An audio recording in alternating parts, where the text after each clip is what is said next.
We're back, and I think, not sure if we are on the same stream as earlier or if it made a new one. So I'm just going to double check my channel on, yeah, this is a different stream. So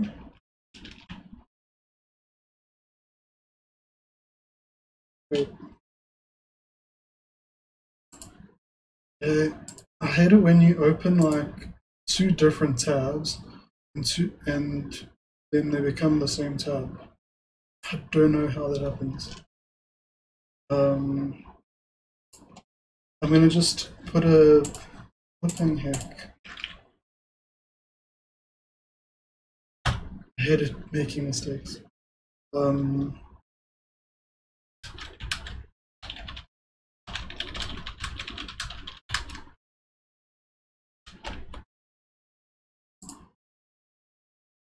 just trying to put a comment on the old stream of the link to the new one so that if anyone watches it, they can keep going and not be stranded with half of the stream.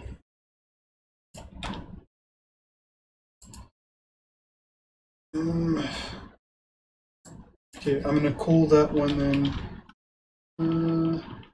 So say stream live coding. Live coding nyanbot Discord bot part one whatevs. And then I'll call this one part 2. Okay, I'll call this one part 2.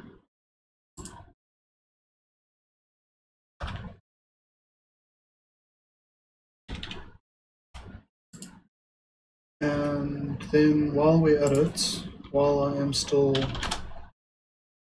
floundering, I'm just going to grab a link to my Discord so that if anyone is watching and they want to jump in the Discord, assuming I can get my path sorted and test stuff with us, then you'll be able to. The only problem is that I am really bad at clicking on things, and now I can't even find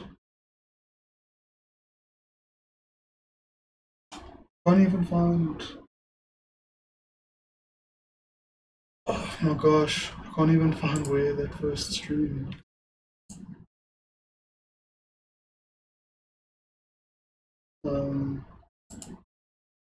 Is it normal to feel this way?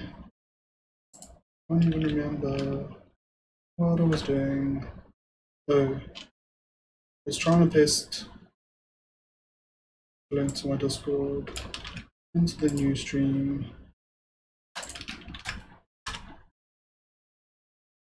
Okay, pro tip. Don't hit sign up by mistake.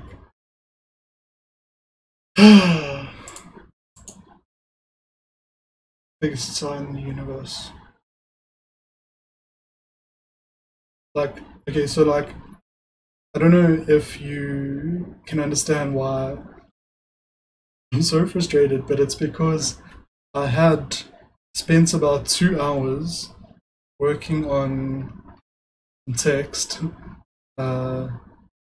basically because I was thinking of doing a response to Curio, and I hadn't saved it yet. Now, by some like fortuitous twist of fate, it did not. I was able to cancel it from closing and losing all that work, but for a split second there, I felt as if I had lost it, and I got just immediately very tilted. And now I have the distinct pleasure of no longer having Laura in the stream. And I'm being extremely sarcastic when I say that Laura is awesome. But hopefully my sound is fine. Assume I would be putting my music back on. Disaster potentially averted. So now, at least now I've explained nyanbot, and if I can't get my path environment working, I can just delete this whole stream because there won't be anything to see. But I don't know why I'm being so dramatic. It's not such a hard thing to do. It's just, I don't know. I'm the kind of person who doesn't handle things like dropping something and it breaking well.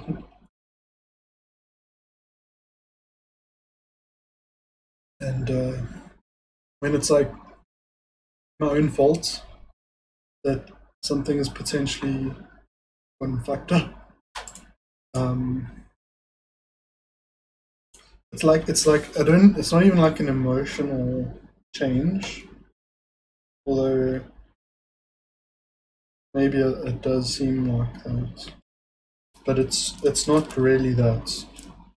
The emotions are in response to the feeling of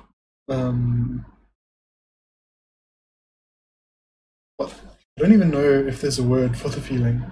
Hey Laura, I'll come back. I had a meltdown because I almost lost 2 hours of work by managed to save it, but I almost lost like half a script that I would probably never be able to rewrite. And it like really tilted me. Tilted is a word I think needs to be used a lot more often, because I think it can describe what people sometimes call triggered more accurately without the problematicness of saying triggered. And that's basically an indication that you've gone off balance. So I first came across the term during like watching people playing Heroes of the Storm, and basically, let's say your team is having a good matchup against another team, and then they hit level 10, whatever, and they get their powers, and they just completely face roll your whole team and take down a couple buildings and go a couple levels up. And now the game isn't over, and a lot of games where that happens, you can still win. But what basically competitive gamers' worst enemy in that situation is to get tilted, because then you basically go into reactionary mode instead of like strategic mode.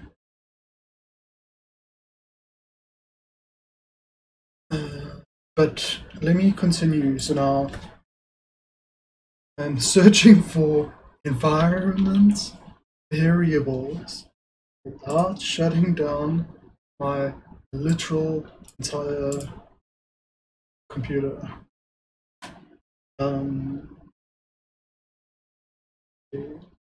Like I don't think I have anything particularly in need of privacy there, but I'm still not going to show my system variables. But I assure you, I am adjusting them as we speak, potentially, if I manage to find the window. There we go.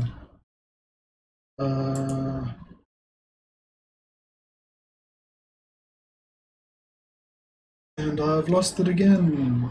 Oh, there it is. See, it's messing me up because the window and the tab for the window are on different displays. And I don't know why. Well, actually, now I do know why, because I just realized why. It's because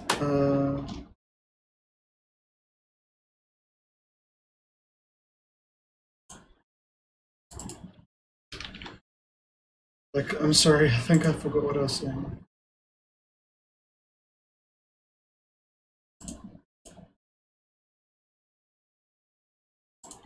Well, at least people can see what I mean when I say I have bad memory.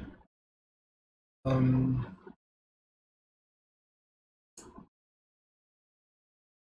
I'm gonna put up the next song.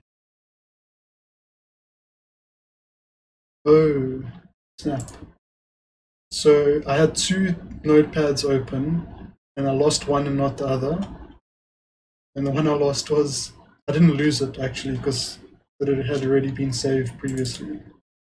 It's this guy.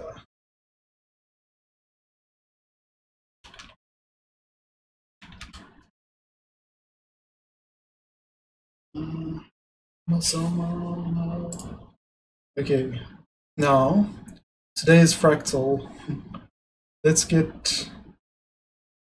So, did Visual Studio Code close? It did indeed. Let's get that back up. I had managed to get all the files open I wanted to show. At least it remembered the directory. I think I'm slowly getting untilted. But yeah, I was saying I like the term tilted because of the imagery it invokes in my mind of being off balance and how that is almost inherently temporary, whereas and it is a almost instinctual. Yeah, it's not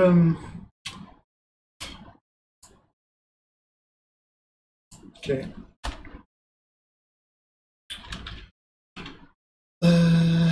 No. Wait, it was Node. So is it in a oh sweet? Okay. Um so it is Node run, I believe. Or is it just Node? I think it's Node run.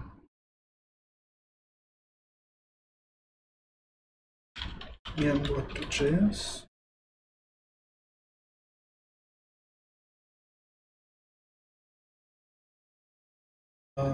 Okay, so I think this is because I need to run npm install.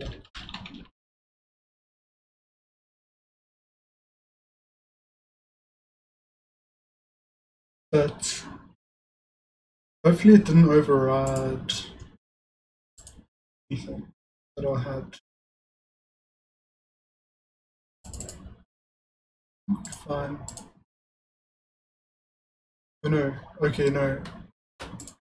Deleted greetsaw from disk. So I'm gonna go get it again.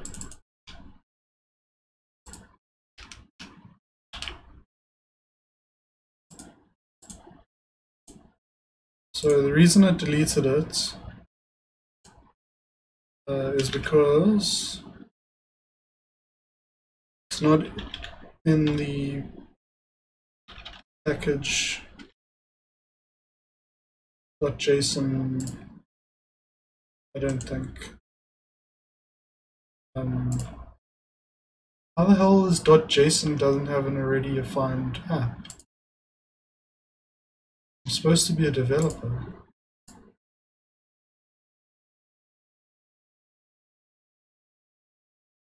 Yeah, so I'm referencing Pingsaw here, which is why I didn't delete Pingsaw. But I did delete Greetsaw. But Greetsaw's back. Let's see if okay. The hell is its problem?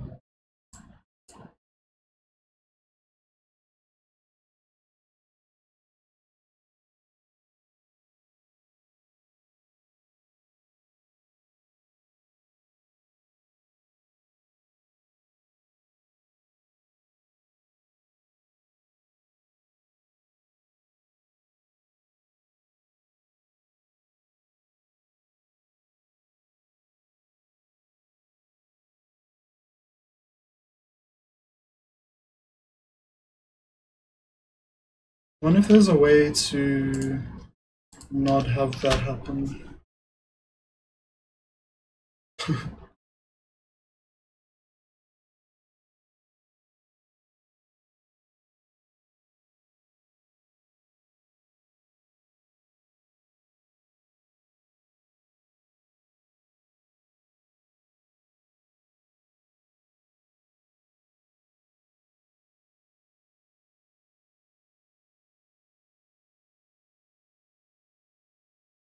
Apparently you just have to install them yourself. Okay. So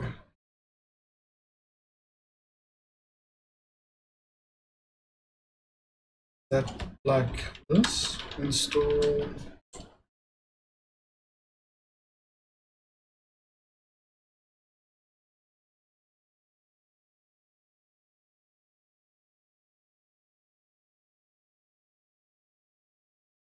Do I not have Git in my path? Jeepers. Now I need to install Git. Why do I not have Git? What kind of world is this coming to? Although, oh yeah, so I think the source tree come with Git because I've been using source tree, but I've been using source tree 1.9 because they seem to have just started sucking. I don't know. I just personally had so much trouble with source trees later releases.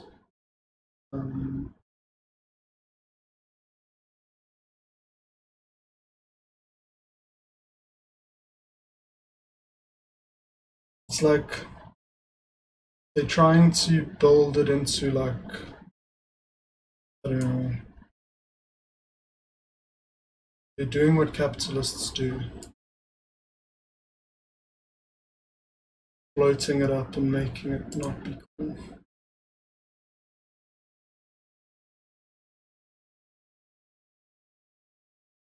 Like, you know, this might be the wrong version.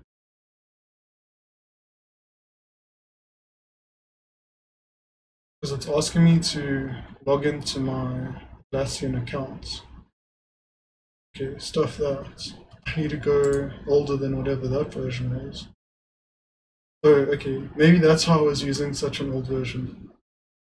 Because they flipping asking people to create accounts now.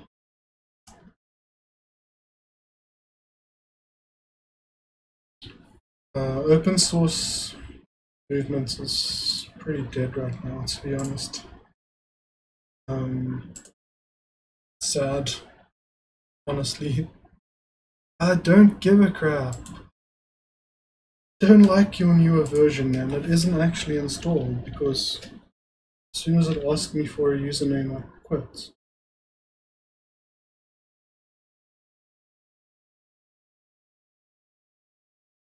Like that for me is classic example of why capitalism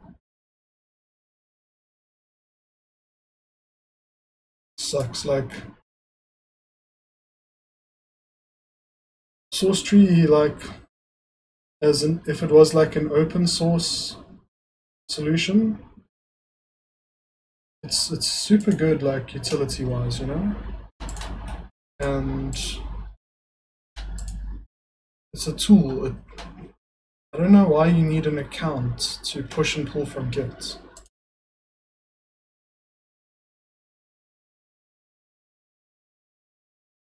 No, don't want to. I'm going to send an error report actually, and it's gonna be stop asking me for asking me to sign in.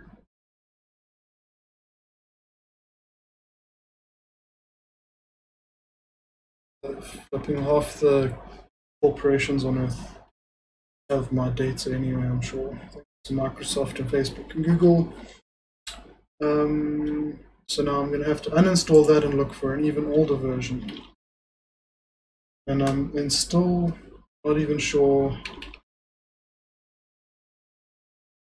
if it comes with gets or not, and it's not letting me know before it asks me for accounts. Now, maybe I should Google when they stopped asking me for an account. So, source tree before they forced me to have an account.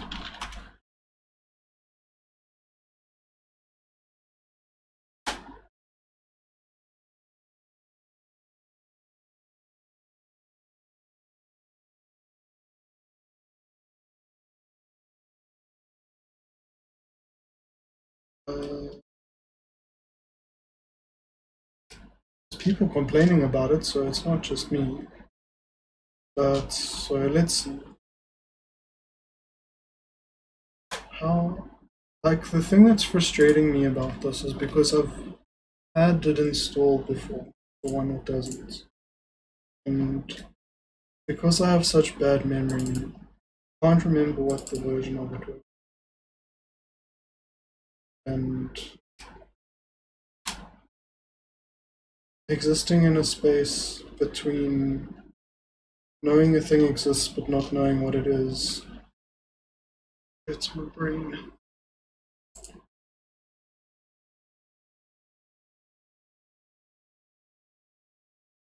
I've got 1.9.13 here,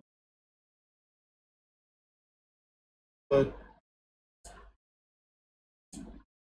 I have no idea if that's old enough.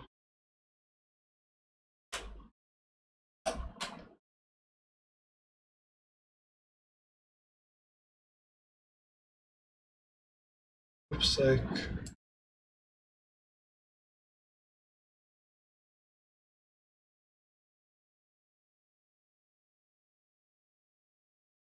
Okay. I'm actually not in the mood for that bullshit. I'm not in the mood for fake ass accounts. So let's look for a different Git client.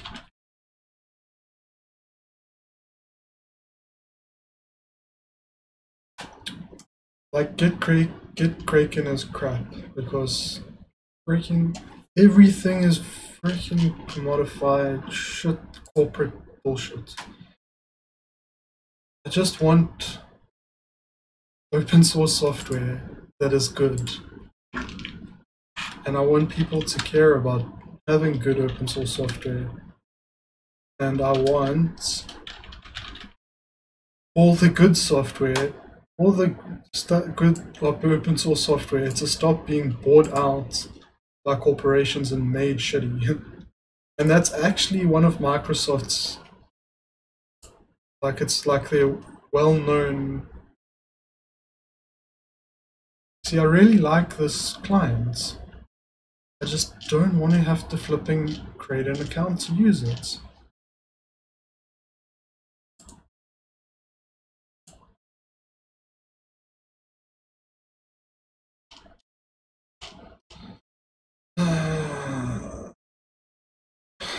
Where's the older versions?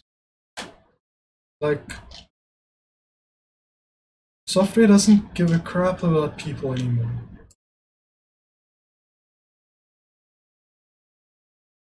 Like, I'll use flipping 0.94 if I have to. I'm not creating an account. Okay, this is the version I had before that said I needed one. That is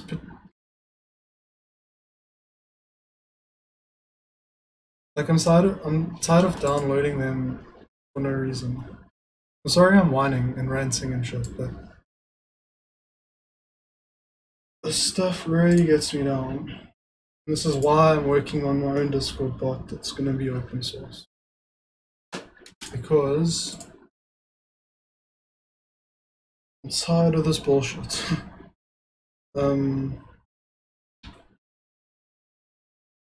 Like if you can give me a single good reason for why a Git client needs you to have an account, like as a user. Now, what is that improving your life as a user?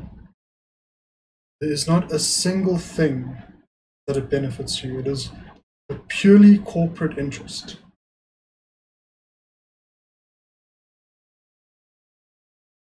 And like that's what capitalism does. It takes all the good shit we do, buries it in unsupported, blood-ridden history, and presents you with freaking forced accounts everywhere. And it's only going to get worse. And I'm trying to write software, and I feel like I'm losing the race because the time it's going to take me to write software is longer than the time before our internet and our software ecosystem is so fucked that I can't do anything about it anymore. Anyway, what I can do is try and go even older and let us. This is no longer a programming stream. This is a complaints about open source software stream.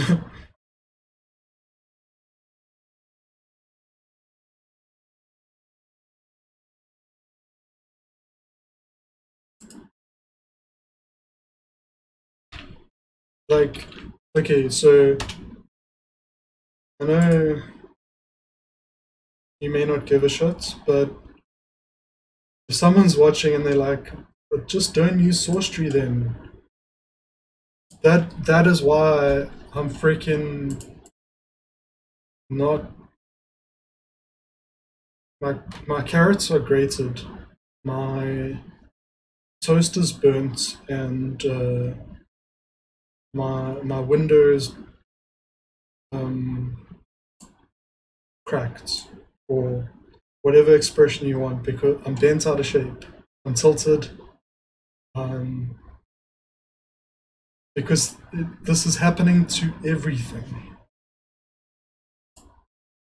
Every client is freaking corporifying.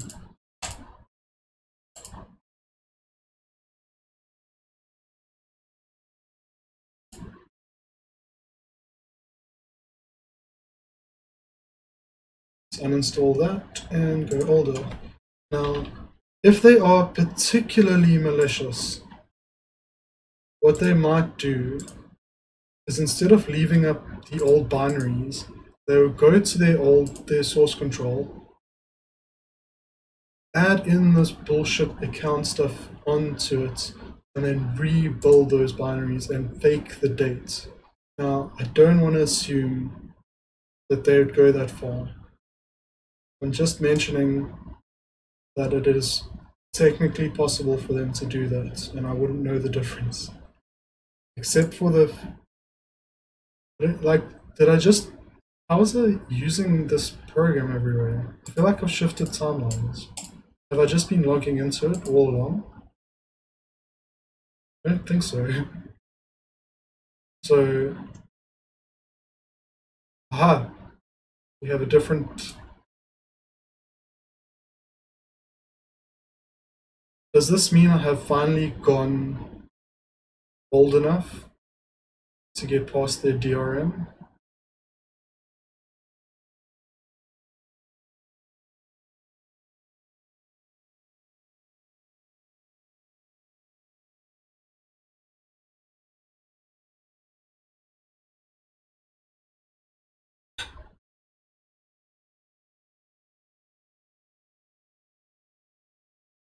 Let's update the song.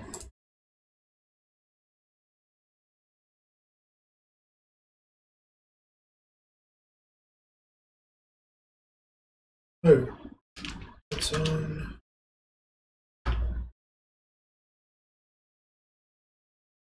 Oh.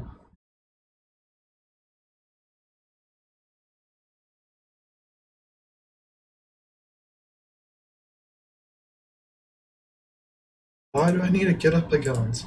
I actually have one, so like whatever.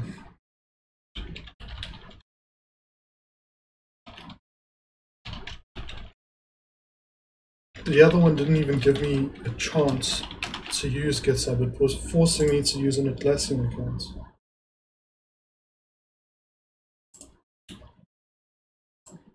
Let's say Bitbucket GitHub account. What the heck does that mean?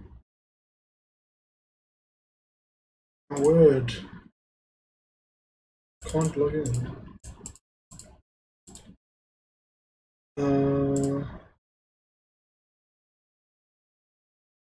Oh, I can. Oh, it had a skip setup button.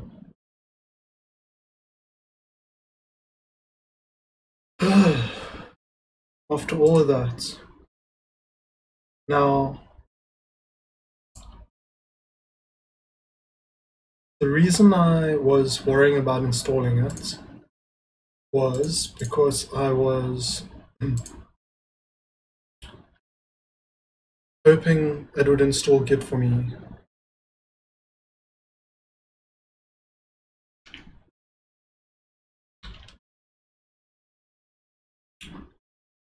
Now, it may just not have added it to the path variable. So let's see, source tree, Git location. I need to know where it installed to, where it installed Git to.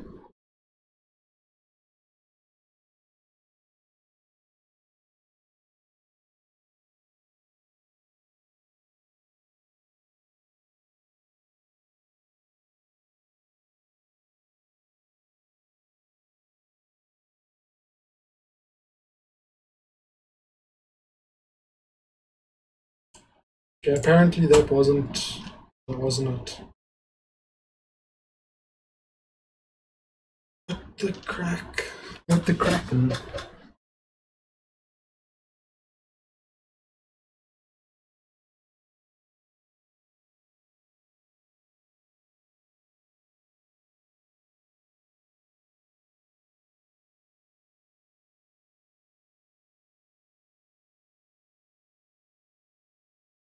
Okay. Apparently, it might exist.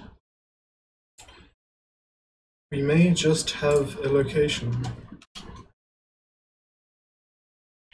We also have a really cool song that just came on.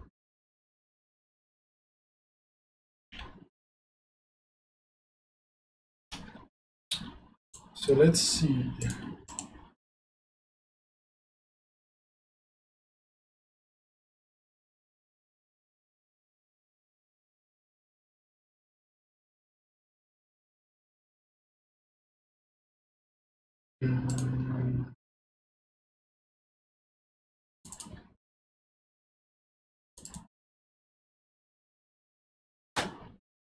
Cool. Get local. Then. Okay, so that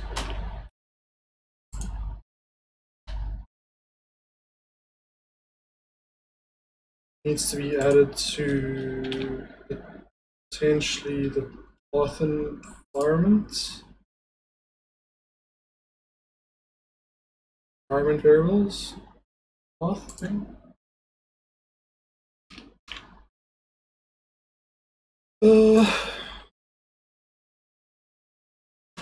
I'm still tilted, to be honest.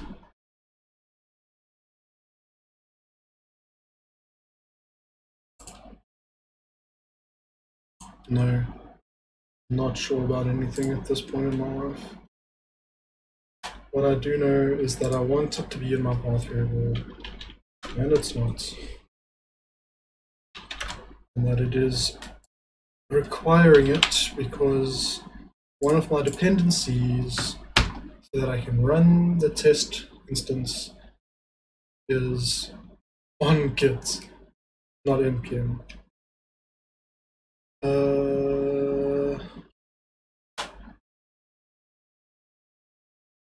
Now, I'm trying to avoid installing a non-UI Git because I am an enigma wrapped inside a mystery, and I hate non-UI stuff. And I know you get for Windows. I'm praying to the ghost of Aaron Swartz to empower my Git with the power of path variables. And so I guess part one of today's stream was, what is nyanbot? How does nyanbot work? What are nyanites? What's the swarm? How is all of it an analogy for e-ghost communism? Part two is Aaron yells that they can't get things to work and has a meltdown that open source software has died and installs 100 different things and then never ends up getting anything working. Part three will be when everything works. That is positive thinking. Now, if I can get it working in part two, that's just a plot twist. But by part three, the great sign out by mistake catastrophe may have actually passed.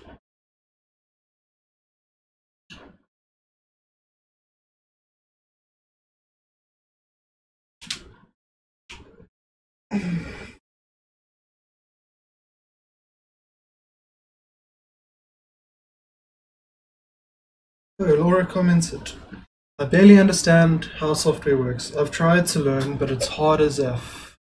I took a class that tried to teach me to program video games, but it refused to work after I repeated a code.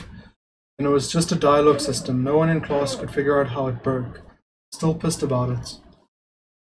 Yeah, that feeling of being pissed about it is the feeling I have right now. Because it's in hindsight, I should have checked. So, okay, let me break down the logic for you. In hindsight, I was like, what I should maybe have done if I had perfect knowledge of the future is being like, oh, shit's gonna go wildly wrong and I'm not actually gonna get to any coding today. Let me rather just stream a game and fix my dev environment tomorrow and, then stream when it's working. And then the other part of me was like, well, it's just installing a Discord environment. How hard can it be? And hey, if you set it up, you are showing other people how they can set it up. Now, in theory, that works. That is actually a good plan, and that's why I did it. The downside is when you try to sign out by mistake, and it closes down your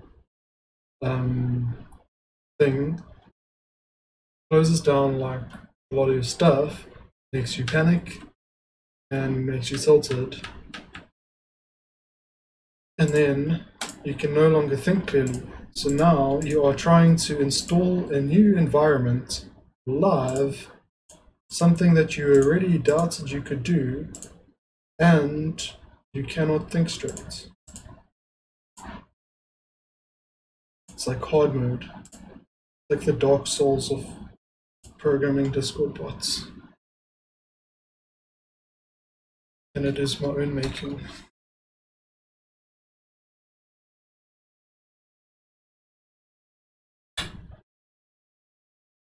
So I have gone through these types of struggles in writing Discord bots before.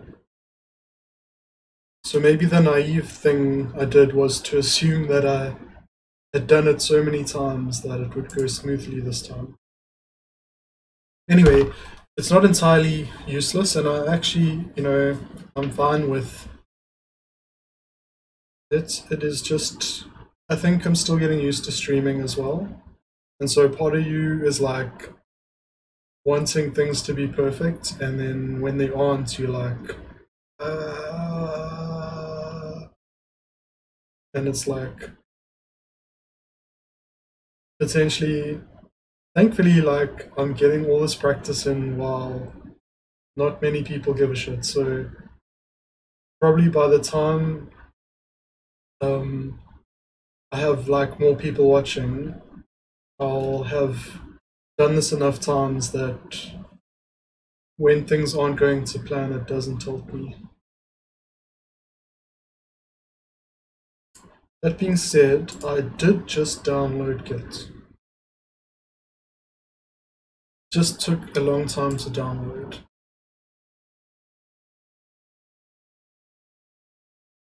See, Git.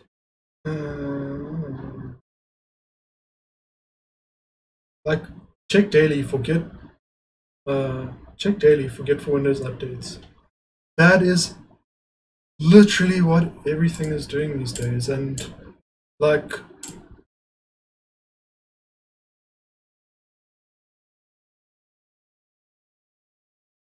why would it even give me the option and then just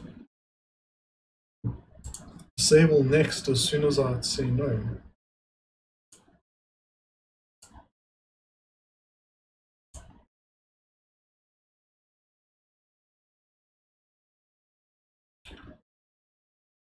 The hell? Why? Why would it give me the option and then disable next? Okay.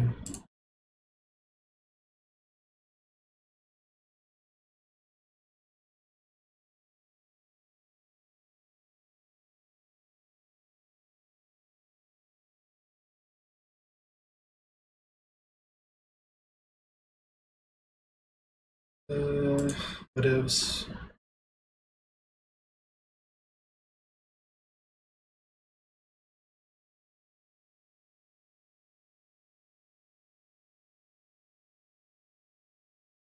Yeah.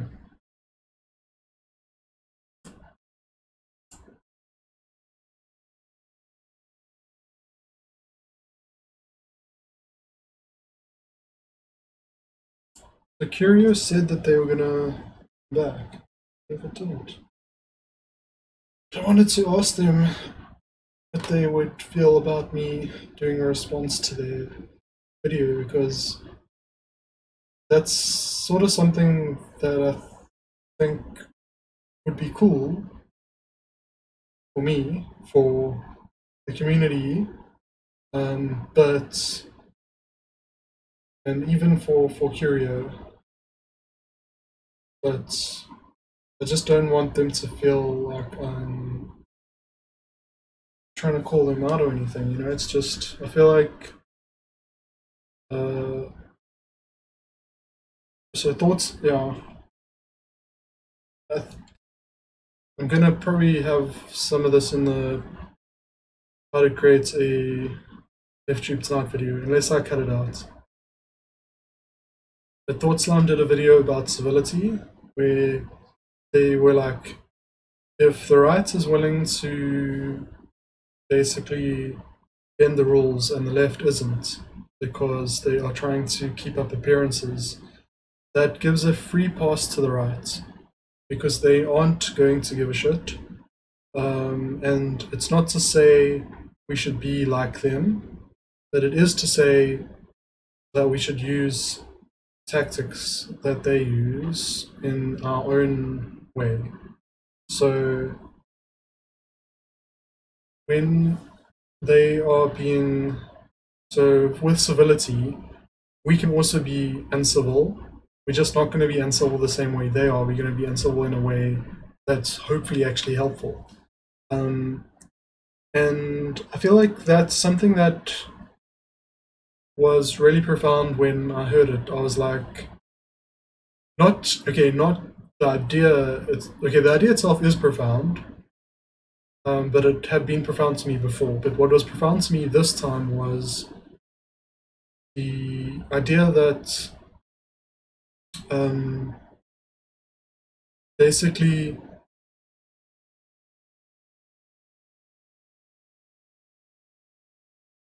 something completely different, but in pretty much any argument, when you care more about looking good to both sides than you do about making your point as strong as it can be, all you do is end up giving a easily beatable point, because the opponents may be trying to make their points as convincing as possible. And so you are, being a liberal basically, or reactionary or whatever, not saying anything, but you are, or let's say being a radical centrist or a status quo warrior, or whatever word you want to call it.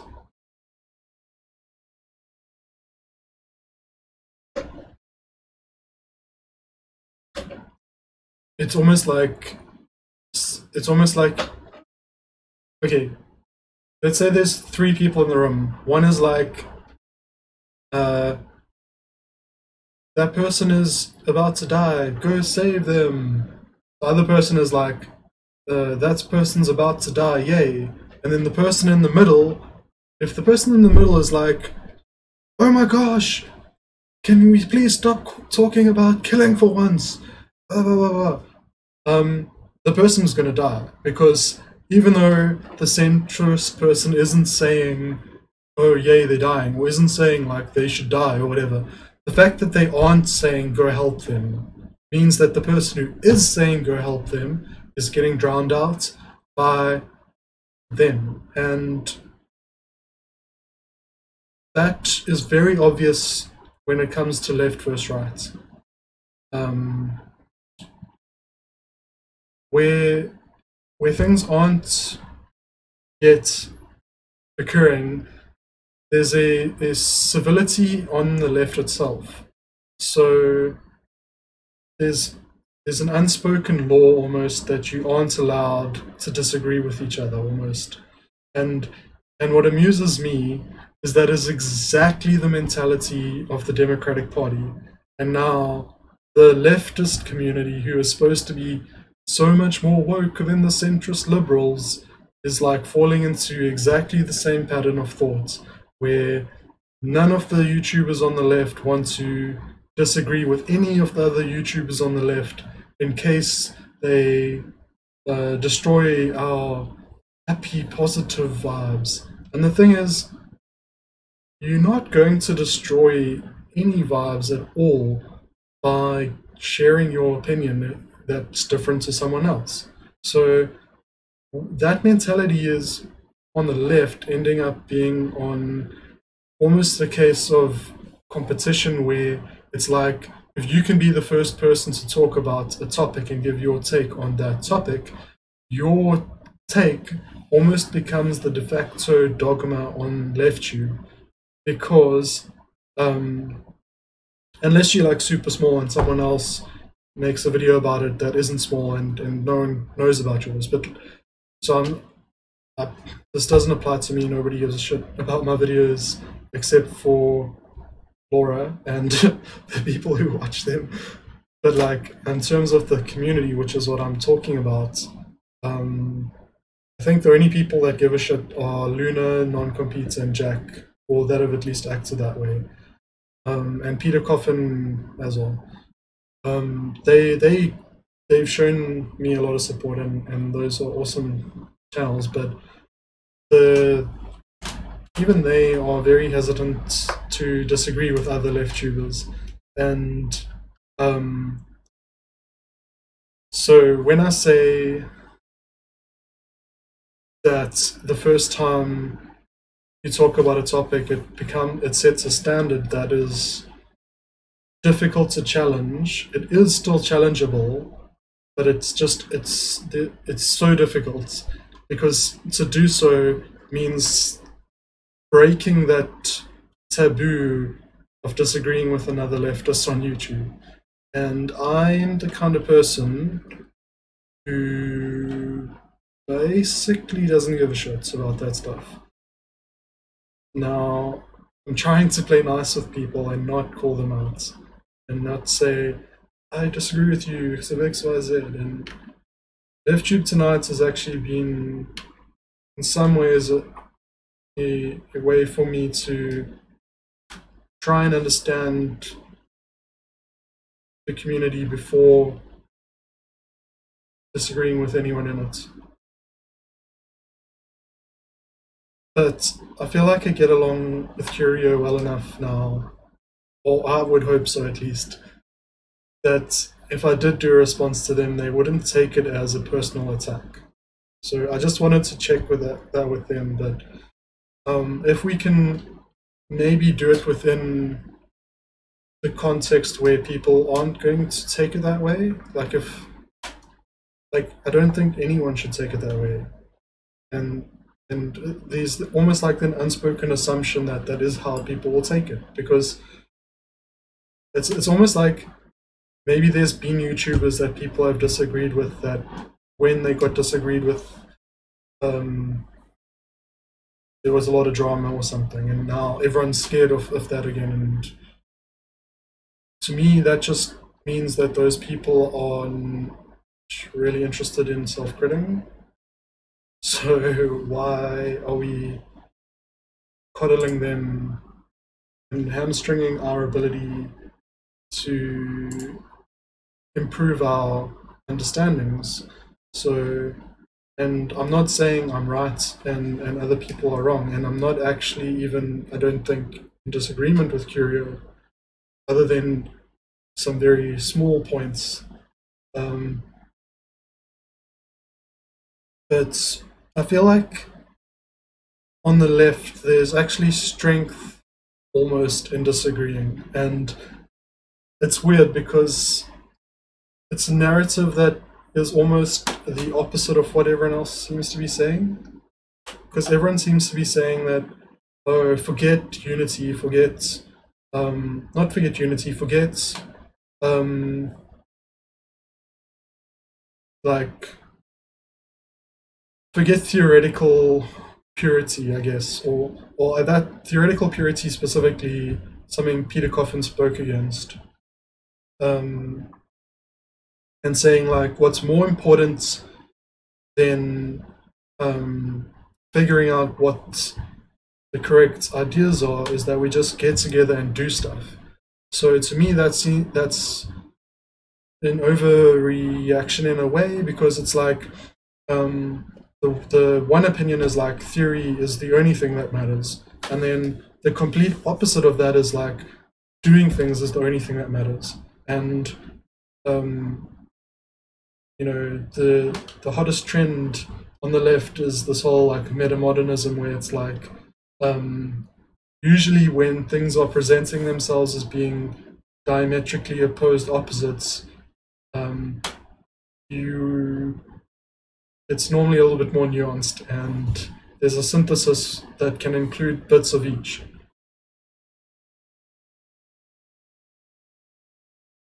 And that's the way we should be treating each other. We should be trying to create syntheses of each other's ideas, obviously if we think they're valuable.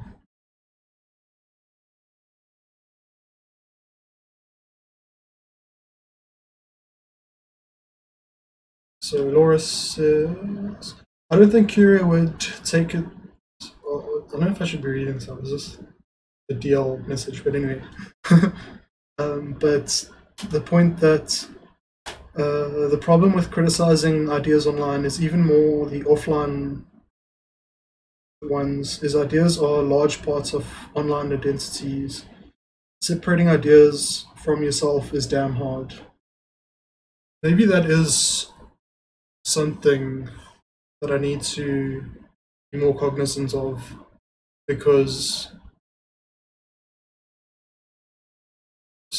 oftentimes I've done the labor almost of separating certain ideas from myself, and then once that's done, it's so easy to keep them separate that I forget how hard it was for me even to have done that previously.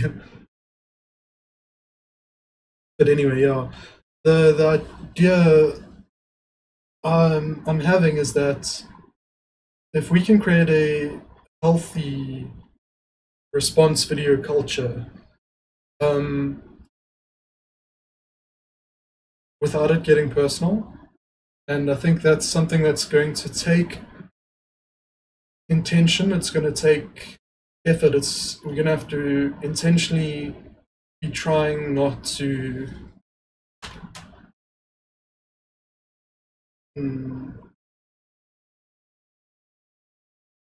One of the things I really like about egoism is that it is almost like a deconstruction of that psychological process. And when you deconstruct how that attachment to ideas forms in people and how much it takes society is shaped around that mechanism, like in capitalist society, it is the overriding norm to do that. And what by deconstructing how that all works and seeing it, when it happens, you recognize it. And I feel like that is one way of helping people not to take things personally, because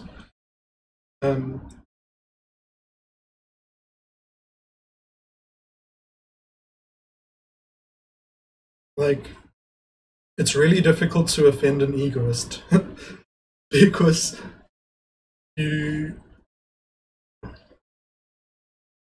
you get offended at things that you should be offended at, basically, not at things that are basically reactionary, embedded, you know. Speaking is amazing.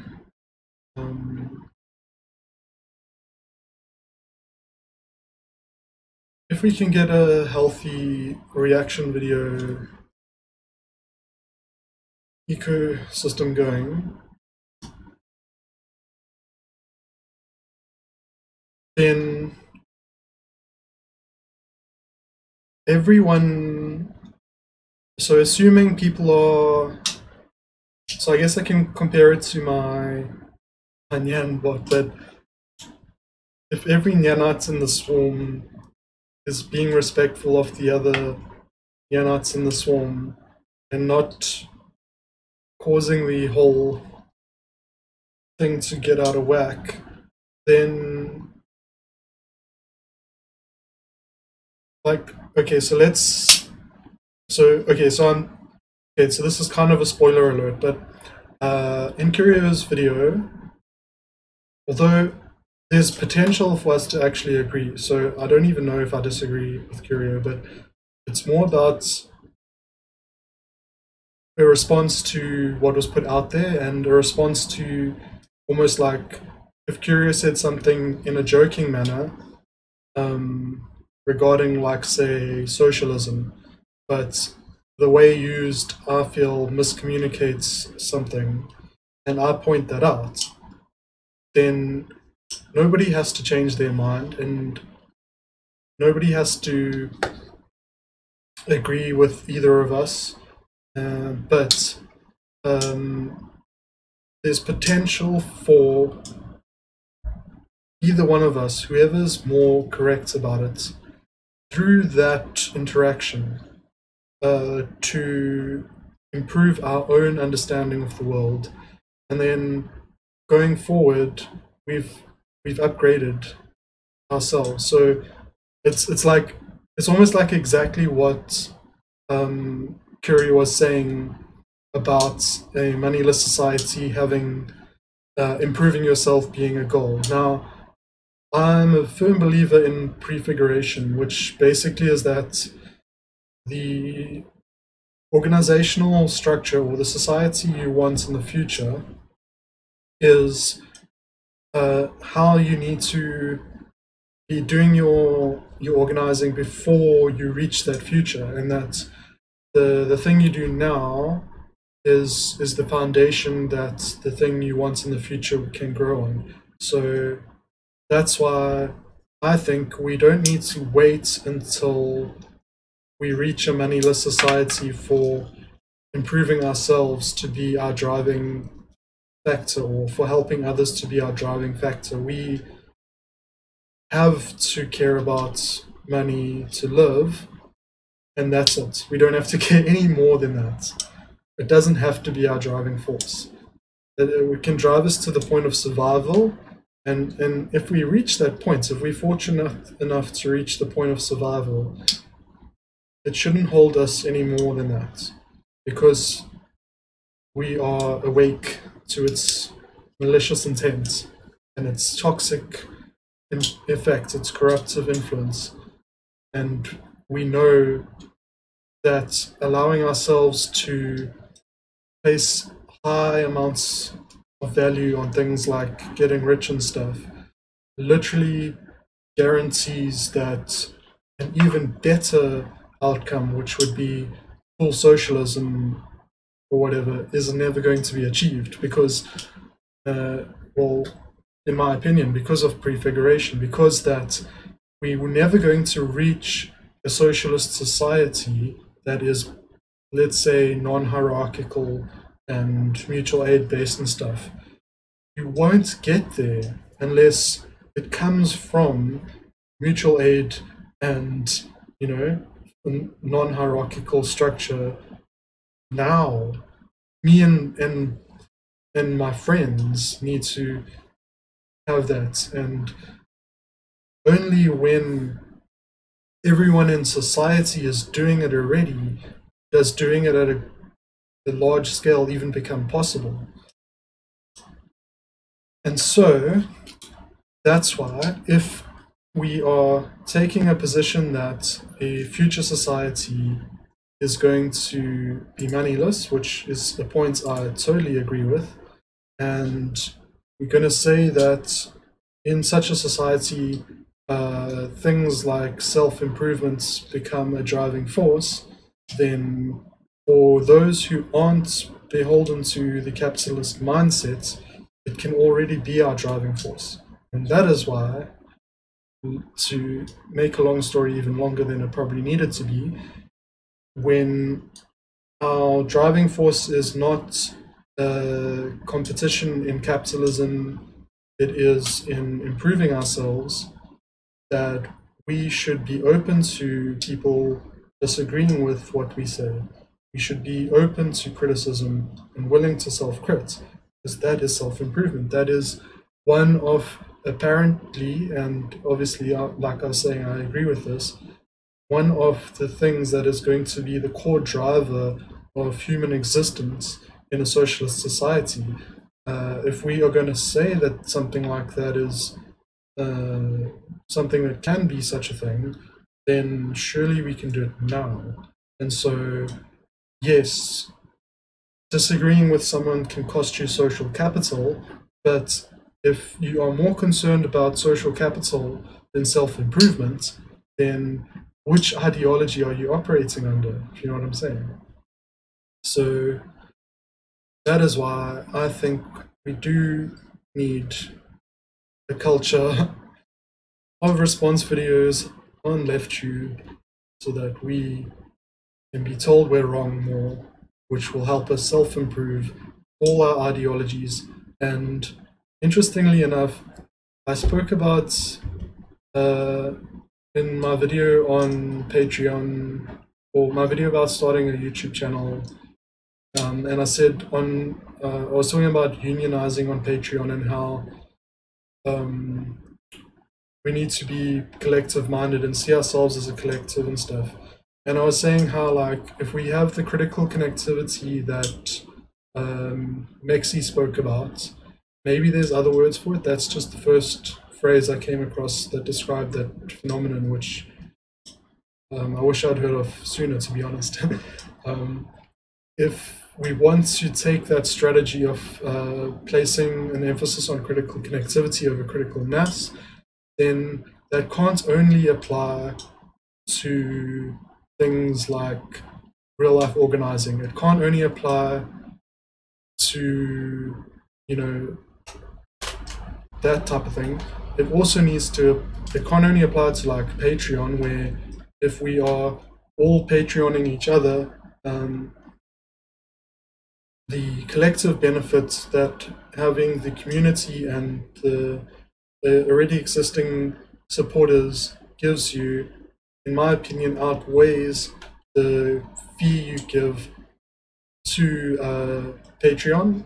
So even though initially you are losing more money by unionizing that way on Patreon, as I described, the second part of what I was saying is that when you have that community and that critical connectivity, and one single person gets really popular and gets picked up by our algorithm or whatever, then because all people going to their channel are going to see them collabing, interviewing, etc., and hopefully in the future responding to each other, then they are going to be able to flow through that community and subscribe to basically all the channels that are interconnected that they are interested in. And that way, you don't need to be big already when you form that connectivity. And you don't need to be the one who gets big to benefit from others getting big. And now the same thing applies to your social capital. And what I mean by that is we need to have a critical connectivity that goes far enough to be part of what happens with our social capital. And so basically that means that apart from the financial aspect, and apart from just saying that we need connectivity, it needs to be being practiced, and it needs to have the social capital not being siloed. And I'm pretty sure that this is a big deal and not really something that's been even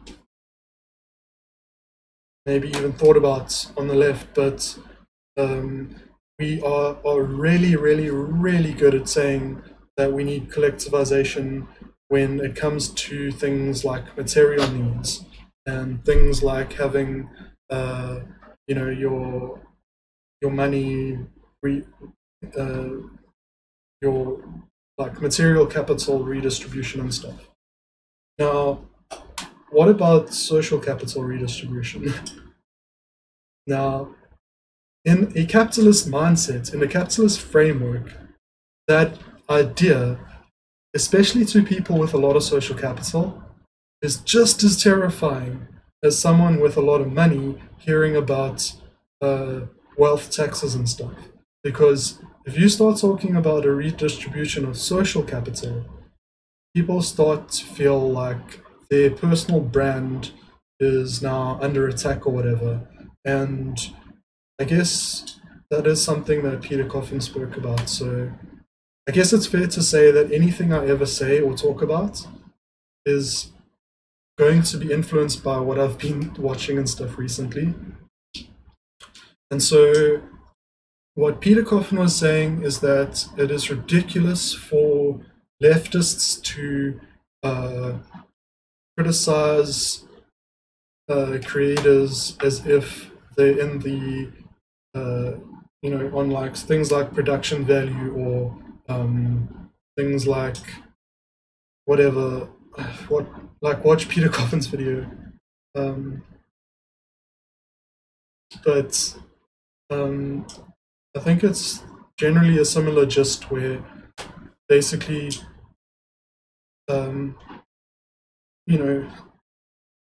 we're having a brand and trying to follow, like, let's say follow YouTube's guidelines of how to create a community, where they want you to like come up with a name for your audience and be like, what's up Jake Paulers or whatever, what's up Aaron Collectivizers, whatever, and then I don't know, and then they want you to have I'm not big enough for them to give a shit to tell me what to do about that, but I know that they do. And I've heard people talk about it, and capitalism is trying to do that to us all the time. It's not just YouTube's guidelines. Everything in capitalism is being like, you need to make yourself as attractive as possible to the capitalist class or to those who have money. You need to make your labor attractive. You need to make your products, your services, your personality, whatever it is, your brand, you need to make that as big and good and possible as. And now, social capital redistribution, an example of that might be if, let's say, someone on the left got, let's say someone on the left got completely misinterpreted. So maybe I'm someone with autism and I'm interacting with people in a way that they are unfamiliar with. And so I don't know about, or I haven't thought of, or whatever, certain things I'm saying might be uncivil or whatever, civil, or like I might be saying something that is too controversial, and I shouldn't technically be saying it or whatever, if according to those people at least. But to me, that is an invisible line that remains invisible, and I don't even know. So I'll be like, maybe like, I guess you could say in some ways it might be taken as being too forward or whatever. I've heard some people criticizing where they're like, you don't want to just be coming out and being all like hostile, and I agree with that. I do. But also, the problem with people who are autistic is that we often get claimed to be either hostile or angry or on some kind of warpath or whatever. Because I think it's because people have experienced people like that before and they got caught off guard, and the way that those people interacted with them was confusing and they didn't understand it until there had been a whole bunch of drama or something, and then they were like, holy crap, I don't want anyone like that causing that drama again. Now, poor little autistic girl comes along and is like not following specific social conventions, like don't say you disagree with someone if you don't know them or whatever the hell. I don't even know if that is a thing. I'm just trying to think of how neurotypicals think, and it's hard for me. I'm sorry. But they have all these things like don't do this because of that. And somehow they've all memorized it, and my memory is too shit for that. I'm sorry. I can't remember all that stuff. Some autistic people actually get scripts on their phones, and it's like, then if a neurotypical says a particular phrase, you look for the script on your phone, and then it says, if they say that, then you say that next. And then they'll say that next, and then you say that next. I probably need to actually do that because I think I keep maybe pushing people away by not following in with their scripts and stuff. NC don't want to talk about sex a lot, yeah. So that's a good example of like, maybe for you or for me or whatever, you like whatever, it's no big deal. I mean, it's not like it's no big deal, but like talking about it is no big deal.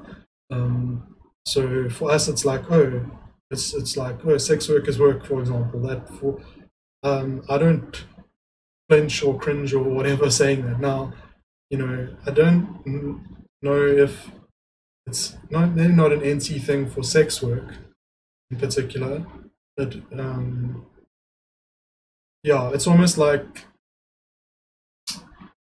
all the baggage that might come along with mentioning sex is something they care about, and I think the fact that I don't care about it might be why I didn't memorize all those things. Maybe if you care about it, you memorize it, the scripts and stuff. And I don't know how to make myself care. Like, how do I make myself care for something that I think is illogical to care? Or how do I operate on like Like one of the don't say that out loud, sorry. But that's also more a conservative, worse with conservatives. Like the NT who's progressive might not be as bad in that regard, I don't think. Although conservatism itself is very almost neurotypical in a lot of ways. It's like conservative in regards to consciousness. uh, and things like being multiple identities freaks them out. Like, actually, now that we mention it, mental health stuff as well. NTs are like, they treat it like it's a mystery to them sometimes. Also live around conservatives, it sucks, but at least on the internet I try to avoid them. So I was trying to get to an example though, because I don't know, I just feel like talking right now, and I'm gonna fix my system and develop this at a better time. But I was trying to give an example of social capital redistribution, and I was trying to think of how an example of that would be not fall apart too easily.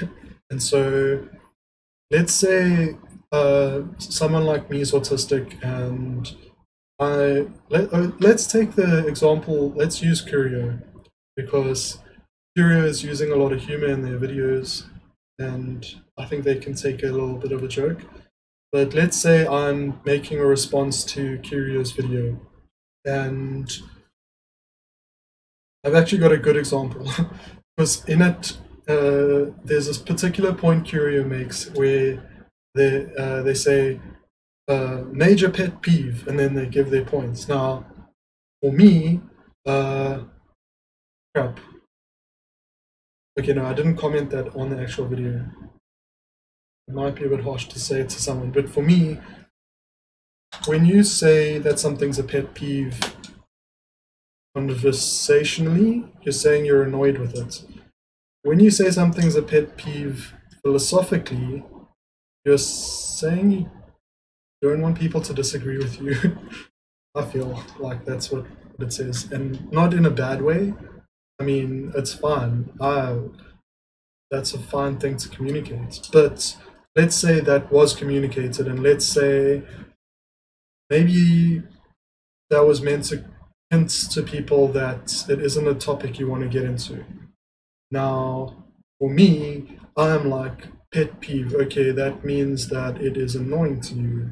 I don't pick up the fact that it's not something, I don't get the hints that it means that you don't want to talk about it, because to me, I can imagine saying it and still wanting to talk about it. So I don't sometimes think about other people who are different and might actually be hinting. Like, because I don't hint, I guess, as well, that much about stuff like that. So now, let's say I make this response video, and let's say Curio gets upset about it, and I know they won't, but let's say they do, and they are like, let's say they start making a smear video about how I'm a fake leftist and all this stuff. Now, so now someone with tons of social capital, like let's say a Peter Coffin, they have the ability to mediate that and be like, okay, let's sit down together and let's see, okay, Curio, you don't need to be attacking Aaron for just stating their opinion. You went a little bit too far there. Aaron, when Curio said something was a pet peeve, you shouldn't have made a response to it. But then I guess in that mediation, I would be like, then don't say it. Don't upload videos where you say things if you don't want people to have opinions on them. So maybe, but anyway, let's say that it could happen on a chat room, it could happen whatever. Or maybe all it is, let's say the Peter Coffin in this analogy was like, just tweeted in being like, low blow Curio, take that video down, whatever. And that may annoy some people. Some people might agree with Curio and might not like me and think that I'm trash. And so when Peter Coffin, in this hypothetical example that I hope isn't offending anyone and etc., that if they stood up for the other leftist without social capital in that instance, then the people that got annoyed at Peter Coffin and stuff, or even the fact that so the people that get annoyed with Peter Coffin, that's Peter Coffin losing social capital. Then Curio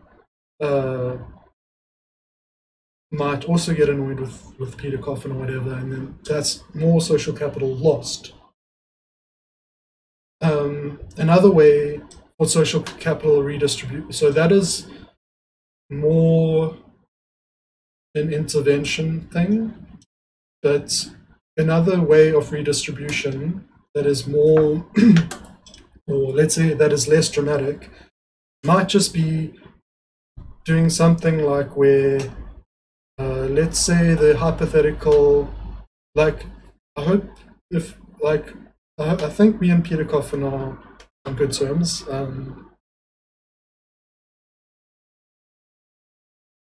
They don't like me talking to them about egoism, but I think other than that, we're on good terms. But so, you know, I think maybe except for one or two, but pretty much almost every single Left Tube Tonight episode has had a Peter Coffin video. Not just because they're good videos, but also because, or in some ways because they're good videos, but in other ways also because they are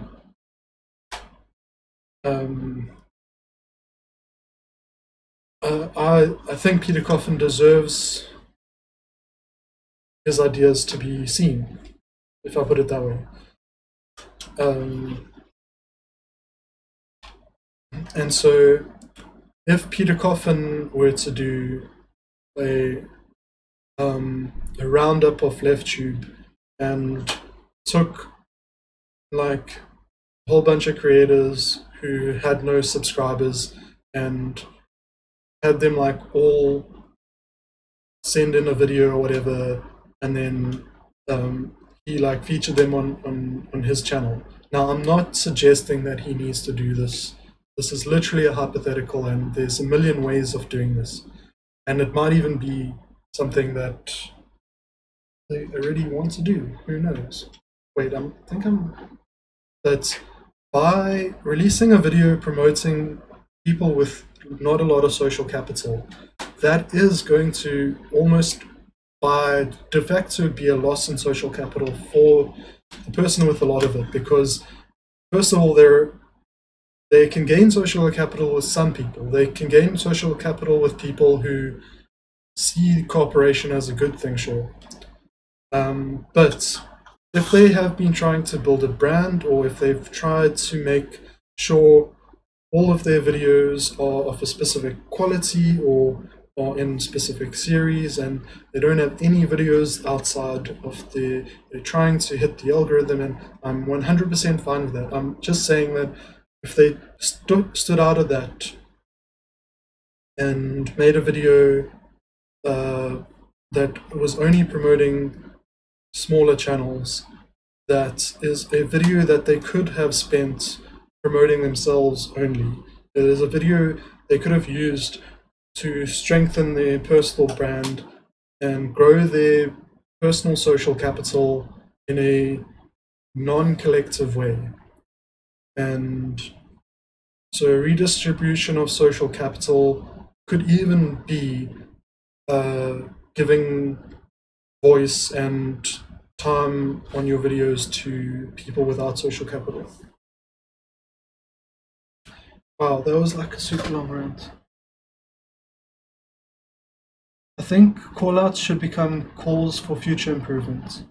currently we call people out, and then a lot of people try to shame people away from participating, even if they try to improve. Laura is saying. So I totally agree with you, and I think that this is something that falls under the topic of restorative justice, because um,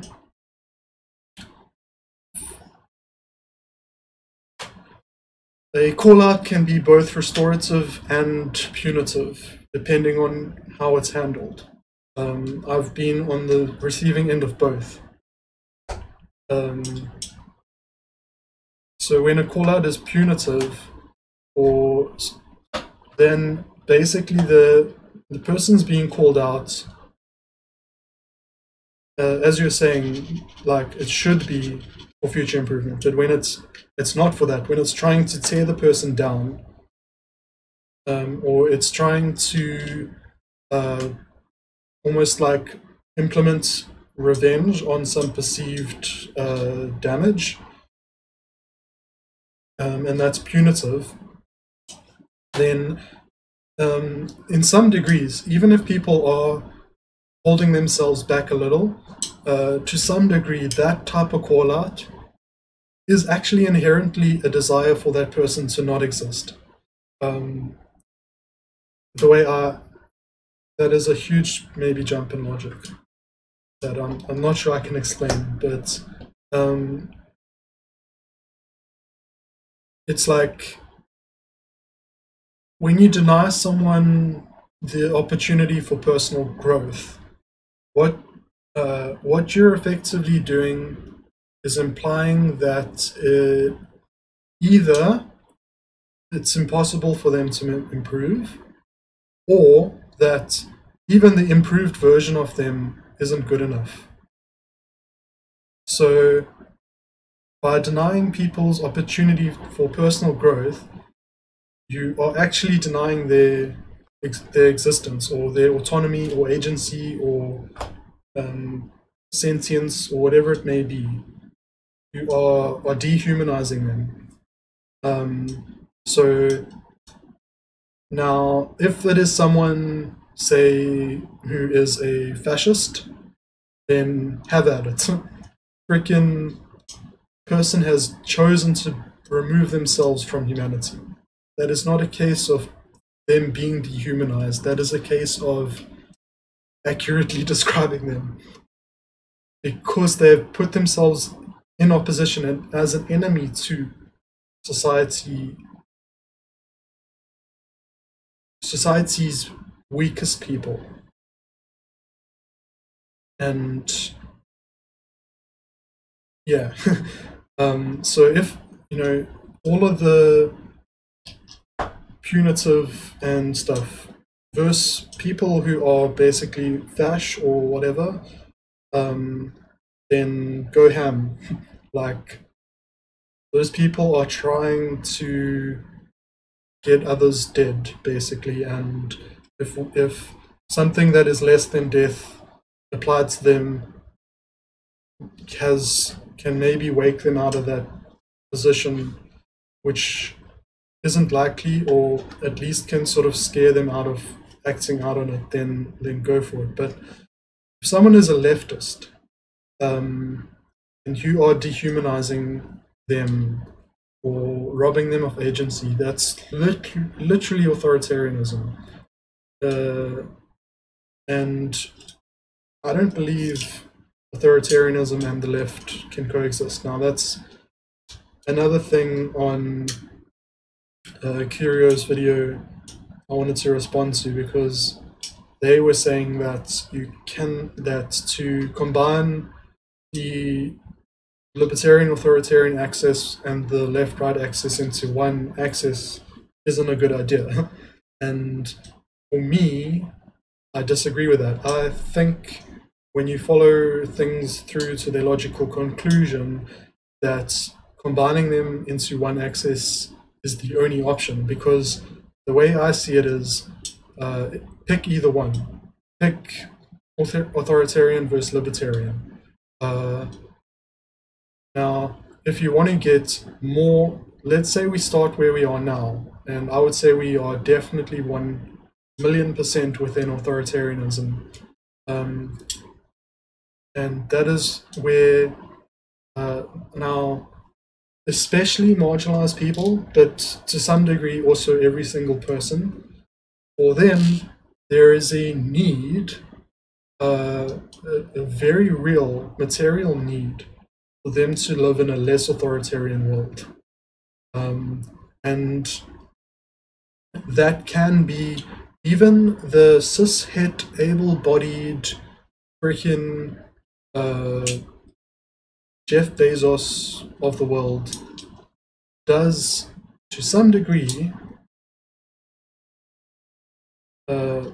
need a libertarian society for them to be the most fulfilled, I would say.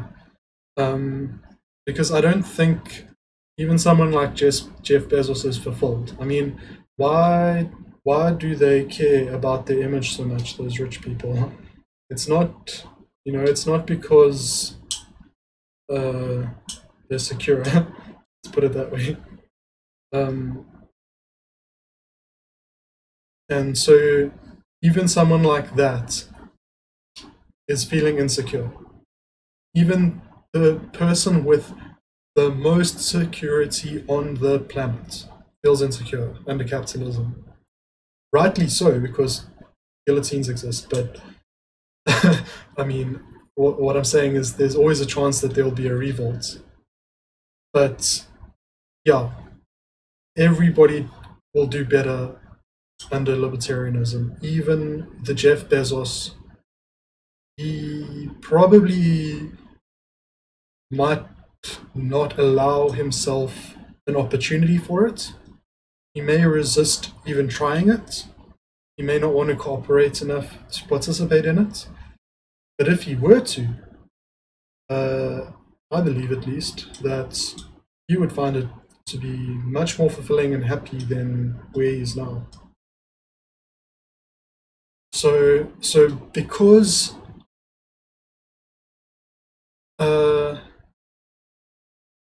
everybody has a need for more libertarianism in their lives.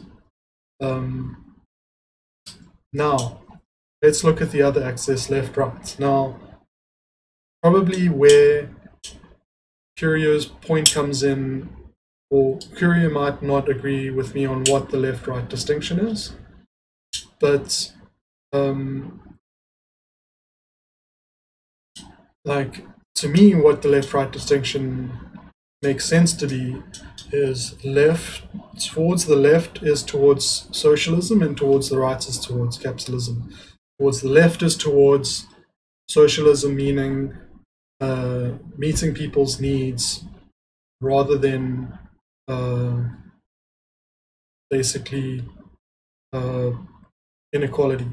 So, or you could say egalitarianism, but not equal outcome, but more treating people as individuals and allowing them to have their individual needs met.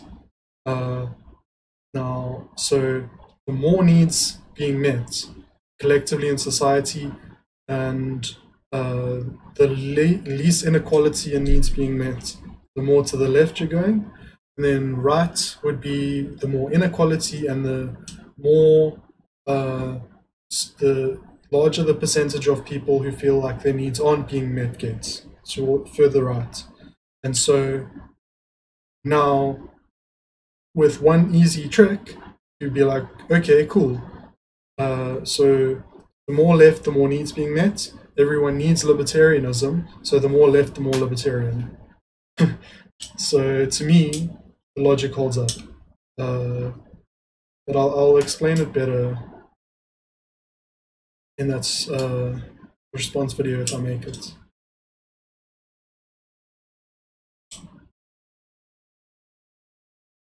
Anyway, I can't get my path variable to work, so I'm going to probably do some more programming tomorrow, and I'll probably just flag the stream as random rants while looking at a screen of programming or something.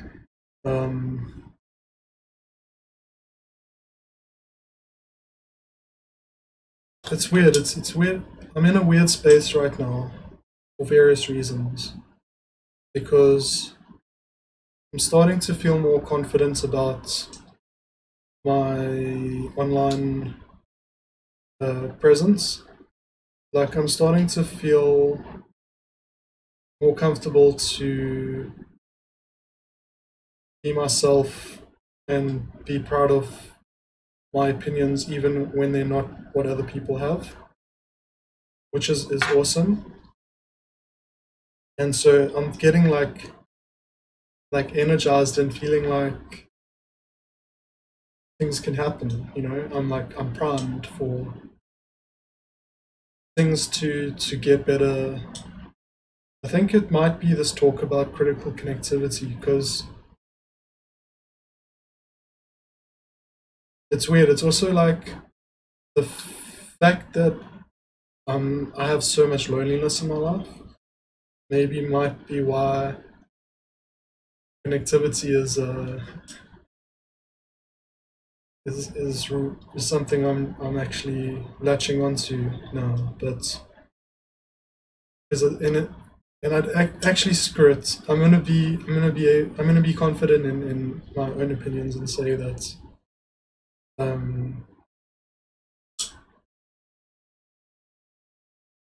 that I need to remember what they are.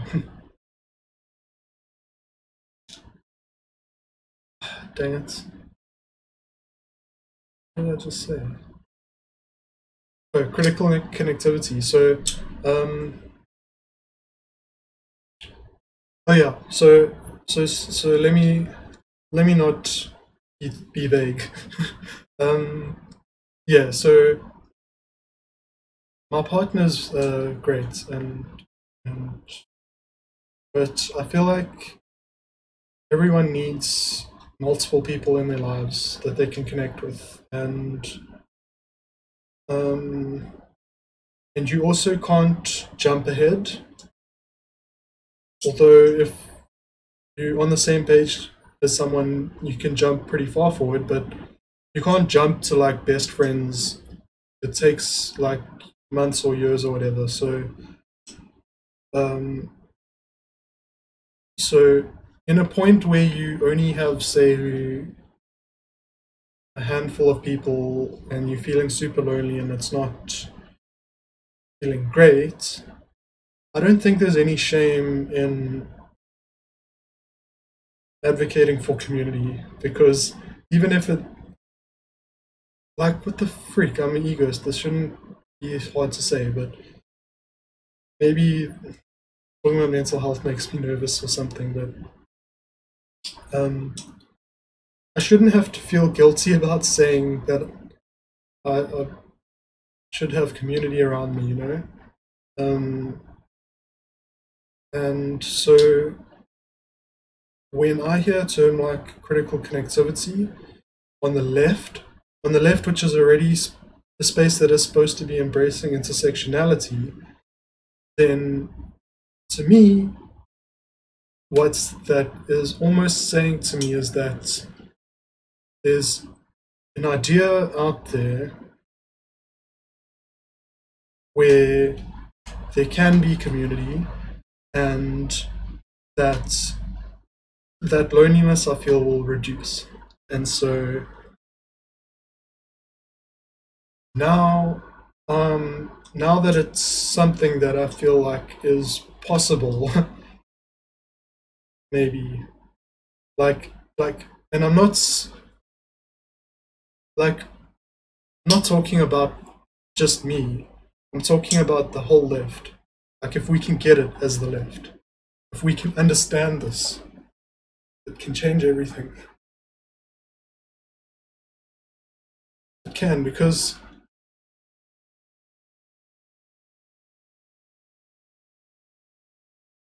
that is why the right is growing. They're offering people community. It's literally it. Like like, sure, they're trash as fuck, and I hate them, but they're trash in community, and they're the bad trash. I mean, can be good trash too, and you can be good trash in community, but then it's a good trash community. They are a filth. You can be good filth too. Okay, they are scum. They are scum in community. Like, they are a union of edgelords. They are a union of fuckboys. They are a union of they're a union of fascists. They're a union of alt-rights. They have a sense of belonging, and they make it so easy for people to find community. Like, all you have to do is be okay with their levels of shit. All you have to do is wallow in the mud with them, and they will accept you until they turn on you. and they will turn on you, but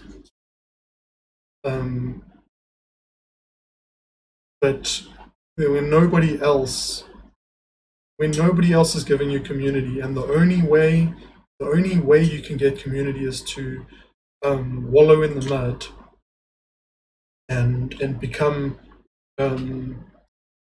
one of the worst people in the world, many people will take them up on that offer and do and have, and pretty much the whole world is fucked because of it. And I feel like we have no hope at stopping it. Like, the left can't beat the right.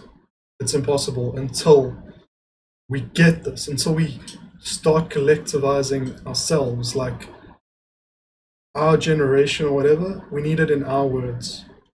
We don't need it in Marx's words. We don't need it in Proudhon's words. We don't need it in anyone who's dead's words.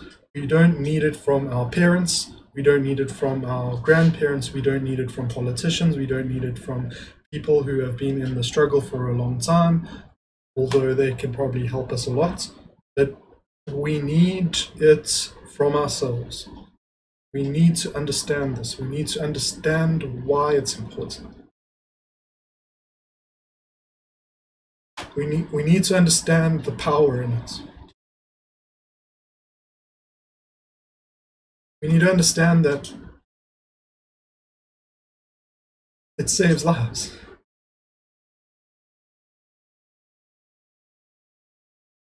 Like, all you have to do is hang out on trans social media, and you'll come across people who are on the verge of ending their lives.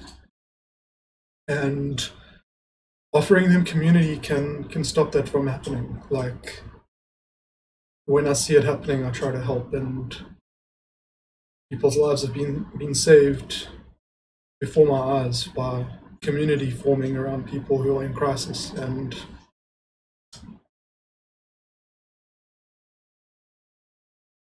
the sad thing is, until we get it, until we understand it, the only people that will be getting community surrounding them when they go into crisis are people who already have a lot of social capital. And I think that's something Philosophy Tube went over in their video about whether their video, they were talking about their video on mental health and how he had like good cop, bad cop, whatever, interrogating himself. And he was asking questions like, talking about your mental health, isn't that exploitative? Because it's making people feel sympathy for you. And then he was like, being open and vulnerable. And when I'm mentioning people like this, it's because, they're cool. It's not because they're getting this wrong. And he was saying that he did get support and he got a bunch more Patreon supporters, etc., etc., etc. Yet other people who maybe aren't as much social capital, the experience is different. For them, when they go through crisis, it is a lonely thing. When there's no community that forms, and when there's no social capital, and I don't know if I'm using this word too loosely. The way I'm thinking of it is how much people care about or give a shit about you. Care is maybe not the right word, but yeah, I like the term giving a shit about. So Laura's like saying connecting with Curia and the live stream chat really helps with my depression, and I think that's a great example of where critical connectedness is already starting to be put into practice. So it's on the fringes, you know, but it needs to go mainstream. It needs to be what the left. So I guess the Overton window might have had something to do with it, but people on the left started seeing themselves as something other than that.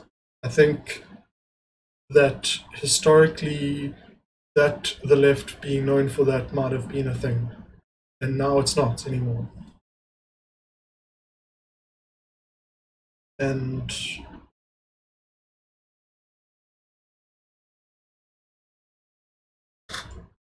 we need to be active.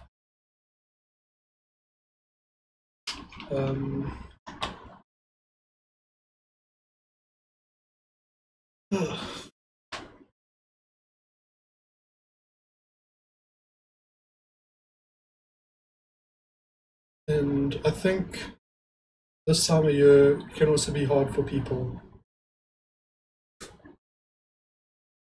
So if we can get this really quick before Christmas, that might help. A lot of people aren't going to be doing well on Christmas. I'll see if I can. Maybe I can stream on Christmas Day, and just in case anyone is alone, they'll have someone to chat to at least.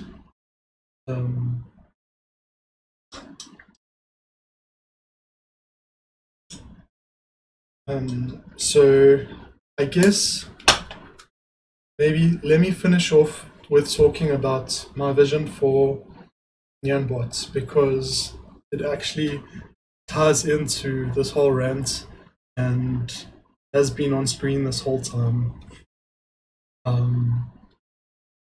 So what I'm going to do, let me bring up the roadmap for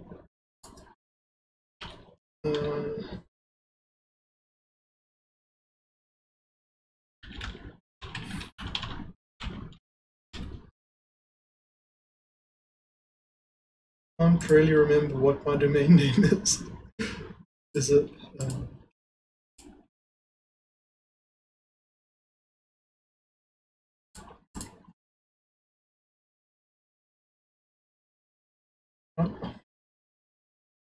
Having bad memory can really be annoying sometimes. Like, I literally have one website and I can't remember the URL.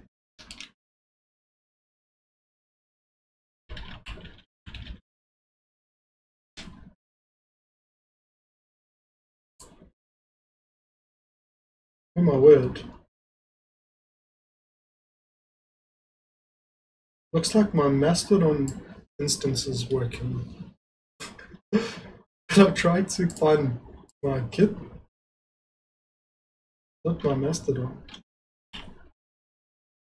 Because when my Mastodon works, then I might start using it. But it actually looks like Mastodon is stealing all of the well, it wouldn't be a messed up stream if I didn't have another failure. But what if I have it already somewhere? Okay. Um,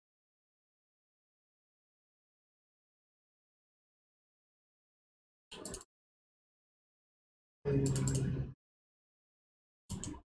yeah, I got the README, I think.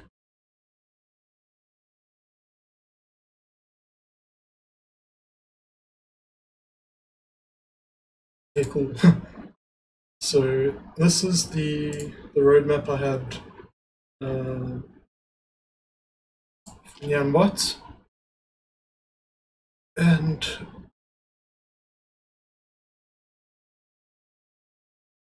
not all of these I'm going to do, by the way. I just was listing things I thought of. So those actually are done-ish.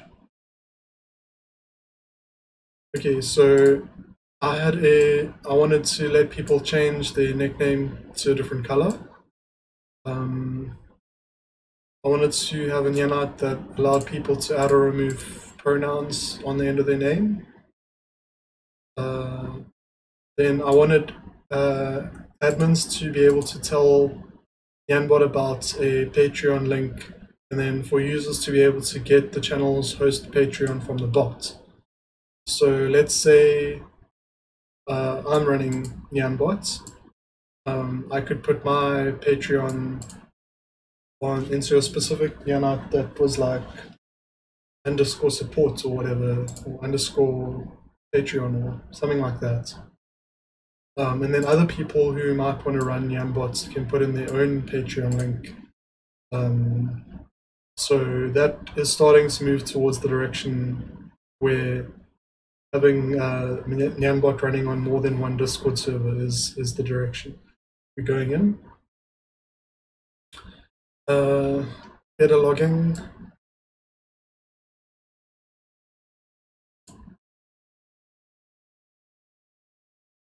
Okay, so basically I wanted to do some checking on whether I did want to do some checking. So earlier when in the other stream or what, I guess, where there's an assumption, but this is actually looking at swarm calls, not just.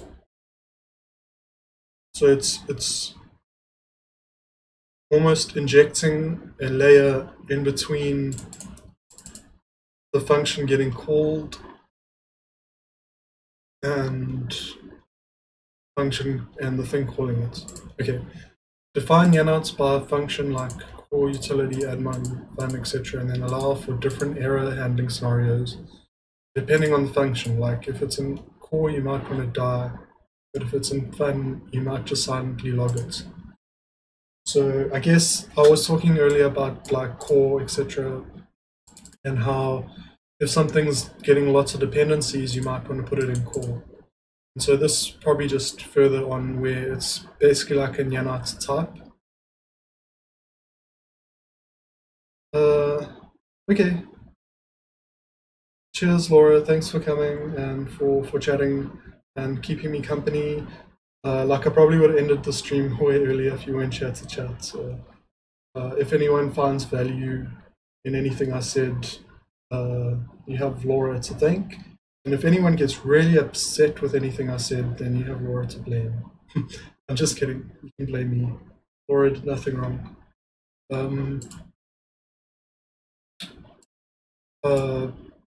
So then I wanted to add, I wanted to get, if you called nyanbot, whichever nyanat your message goes to, I wanted them to store your ID, your client, your, what is it called? Your account ID or whatever it is,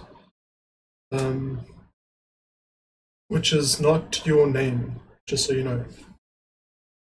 It's like some numbers and stuff. And then to keep track of against that the last messages, so your fourth message would cause your first one to get deleted basically in that point. Then you could have a nyanbot that let people say quote me, and that would save it. Cheers. So if you this nyanbot would be like if you went prefix quote me, and maybe I'd also have to have unquote me to take it off, but you could have a list of quotes, and then you could ping or ask nyanbot for someone else's list of quotes. I just thought that might be a cool feature. Then add a nyanbot that can @ everyone for the admin and cache the @ everyone messages done this way. So that's basically just for announcements. So I could go and quote announce instead of @ everyone, and have it end up @ everyone anyway, but also get saved to a list of past announcements or whatever. Then I wanted to have a nyanbot that could manage roles and assign people roles, and then the roles will need initially which roles are available would be based on a JSON. But then, okay, so then the idea is to also have other roles that are at the end of a decision tree. So you could basically ask nyanbot for a role, and it would ask you questions, and based on your answers, it would know which role to give you.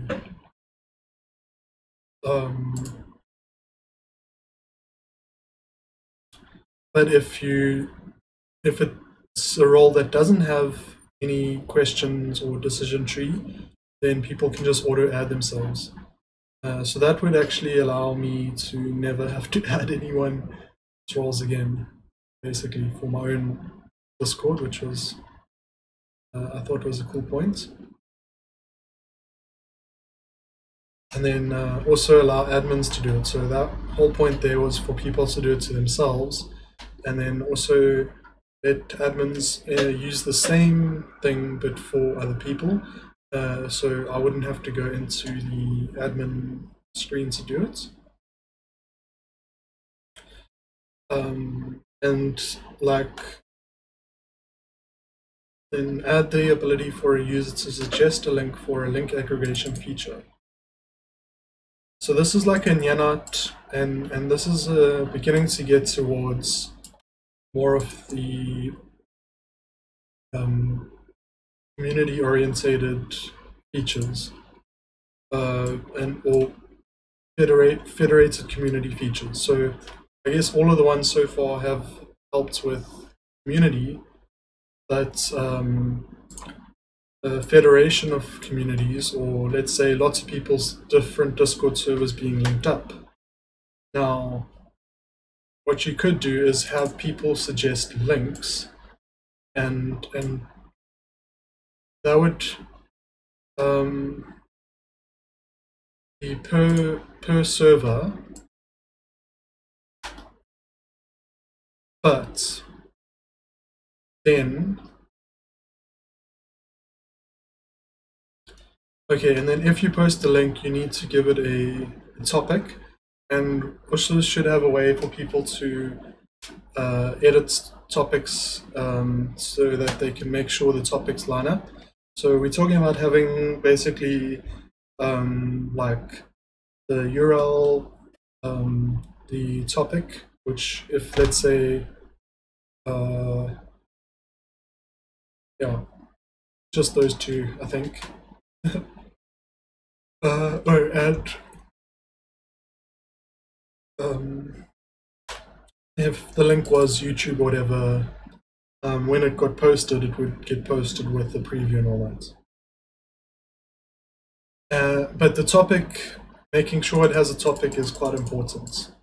Even if it might not seem like it. But at first, how do you get links out, basically, is the next question. And so also allow people to get a list of topics. So if people are linking stuff about gender, then you might go like list gender, and then it can show all the links that people have added on gender in a list. Appropriately permitted individuals, so that would probably be something like a role, so you'd have like a topic mod role. And then allow appropriately permitted individuals. So again, you'd probably have a config with a role, and then people who have that role would also be able to specify that the link they're posting is something they created,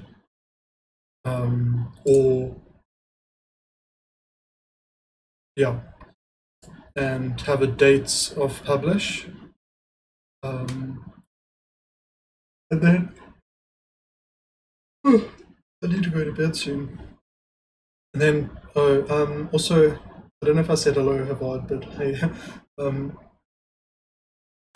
then allow appropriately, and then have the channel's host, people be able to call those up. So then it could be like, so basically it's almost like a special topic, or like, but it's linked to your user and it has a date. And then you can have your own work, and I think probably also by topic. So it could either be all or by topic, but then also chronologically. And so once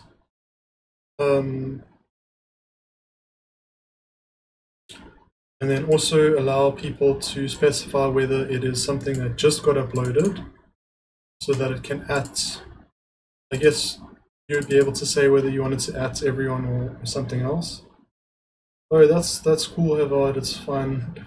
I'm actually didn't really game today. Plan was to do live coding, but I couldn't get my environment set up. Then I was explaining how my Discord bot works, and I basically spent an hour explaining it, how it currently works, like what it's already got. Then I wanted to try and I think I was gonna try and open look for source control or something on my computer, and I hit like Windows S or something by mistake instead of, like, I guess Windows and then S. So window and then S shows you that. But I think if you're holding down window and S at the same time, it's sign out. I'm not going to try it, because what happened then was it started signing me out of everything, and it automatically ended my stream. And I had like using Windows, and the Discord bot is written with Node.js or JavaScript, so, and it also uses Python. But it uses Python for some of the Node.js stuff, not for writing in Python. You don't have to write in Python. So I have to write in basically JavaScript, and but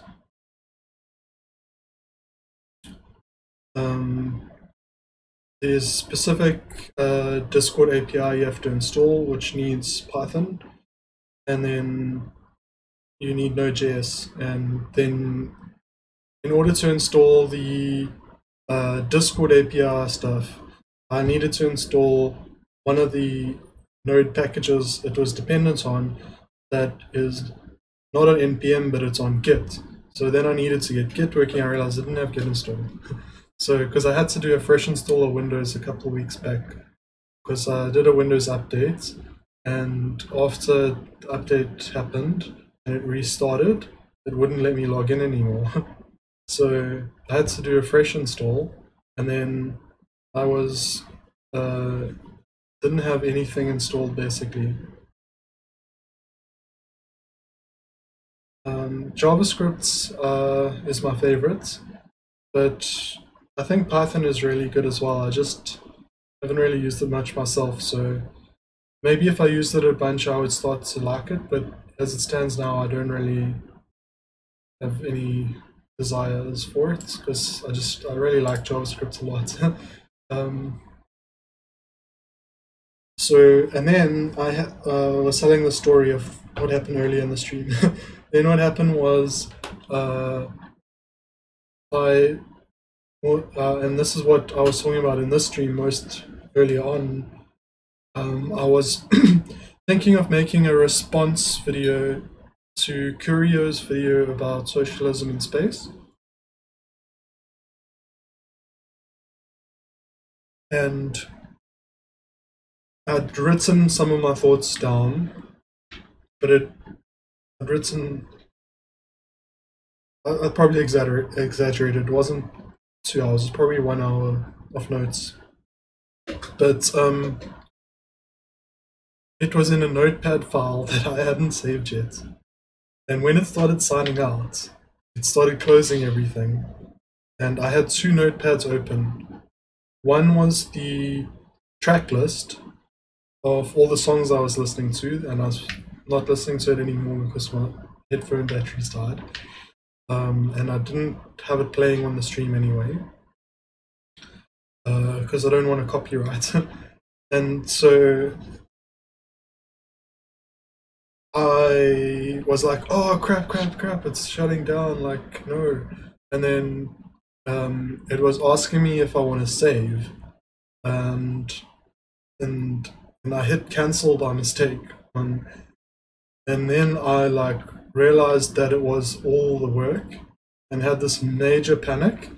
And then looked again, and it wasn't the one with my thoughts, it was the track list that I closed.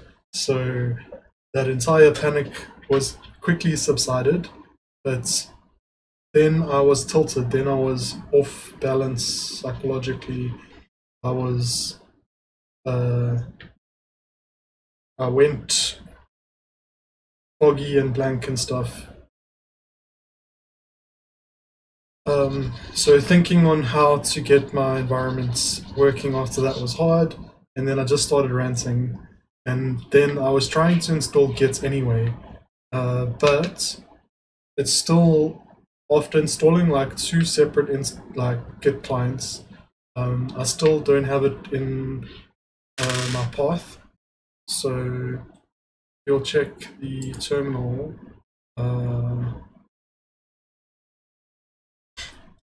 And wait, I already have one. So when I try Git, it's not in the path. And I tried to add it into the path and it didn't work. So I'm going to get it working, and then I'll actually do the programming part of this tomorrow. So now I'm just going through the roadmap of all the things I've written down about what I want to eventually achieve with this Discord bot. And it gets more and more ambitious as we go. So far, I've had adding links to a catalog by topic and letting the YouTuber or whoever's Discord server it is mark which are their own and add dates to their own content. Then I say this here, right? Allow appropriately peered nyanbot servers. Now, appropriately peered. The idea there is that if nyanbot is running on multiple Discord servers, and the people who run those Discord servers sort of know each other, then the link aggregation and stuff I mentioned earlier, you could share those links between servers. So someone who adds a link on non-compete's Discord to nyanbot, if it was running there, someone on my Discord, when they looked up that topic, would be able to see the links added by people on other Discords. And maybe I would also, if you appeared, I would probably just list which came from. And that way, if you know that your Discord are compatible with each other, so let's say it's me and someone else who's a socialist anarchist who believes in intersectionality, etc., etc. And so we know our communities are quite well aligned, and links that they are interested in will probably be interested to mine. That's feeling like is the missing key, the missing link, or whatever, for Discord to get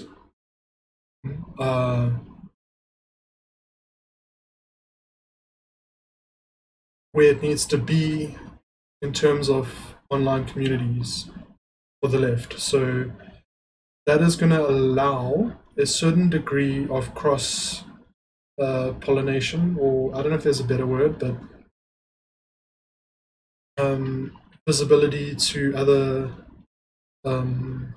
creators. And then even if I've never added my links to nyanbots on non-competes, I'm just using non-compete as an example here, on non-competes Discord, then I've only added them on mine. People on non-competes Discord can go like Aaron Collective, whatever, list Aaron Collective videos or whatever, and see my videos because our servers are peered. So probably what the peering process, I would probably have the server ID stored in the config somewhere, or have a nyanite or actually I do want to have a nyanite where admin or appropriately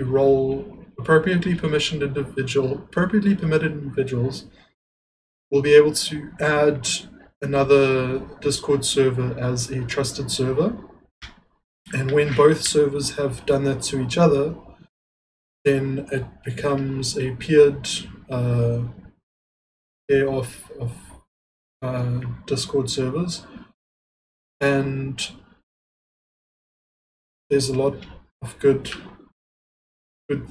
that comes from that if I get that working. So let's say a whole bunch of leftists are connected through peered servers, and someone is looking up a specific topic. If a leftist in the peered community has made a video on that topic, then when people list the topic, they can see that someone is basically trusted, has made a video on it. It is very ambitious. But I mentioned earlier, I also want to build a game in my Discord bot. So I don't know if it's the most ambitious thing yet.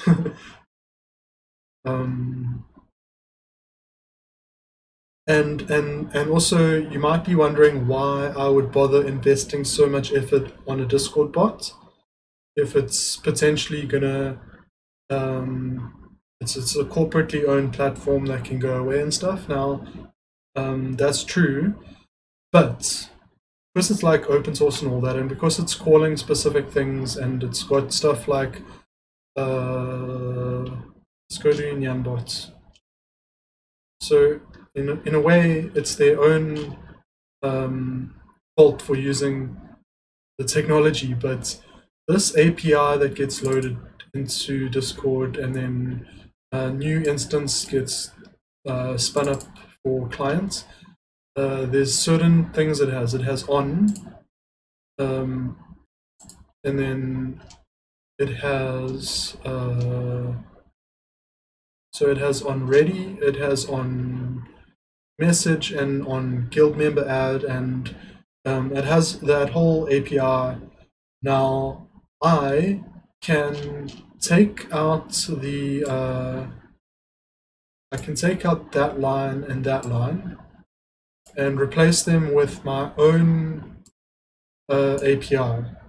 And if my API has the exact same like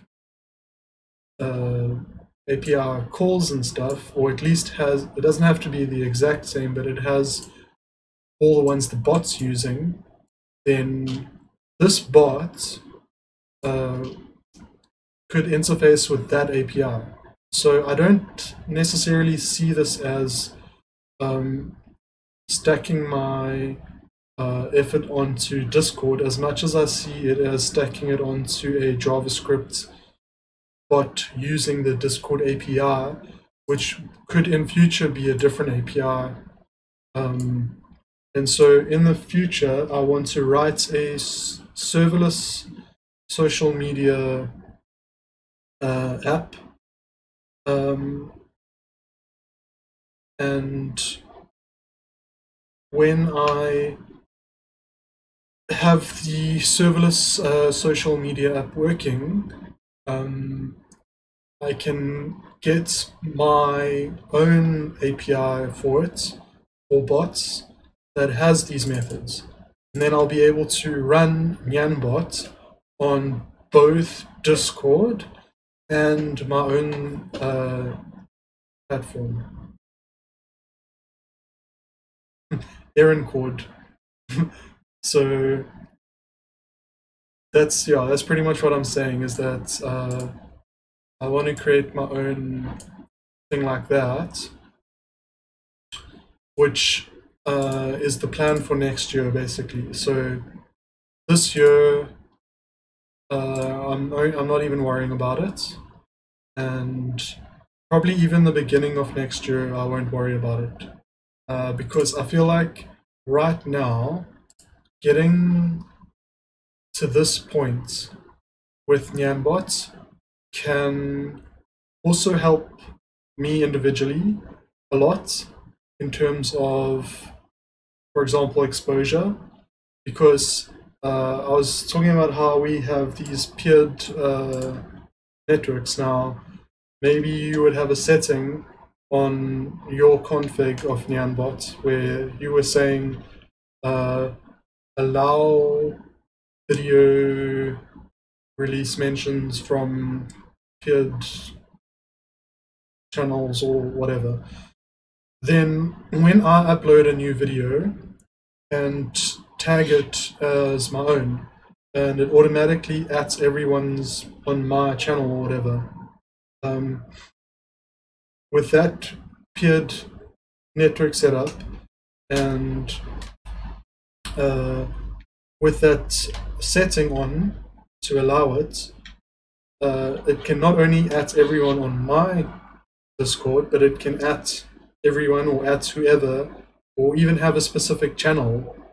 So you would list the channels, I think. You would list which channel, and you would list who to shout out to. So it could be at here, it could be at everyone, or it could have neither of those and just be a statement of fact.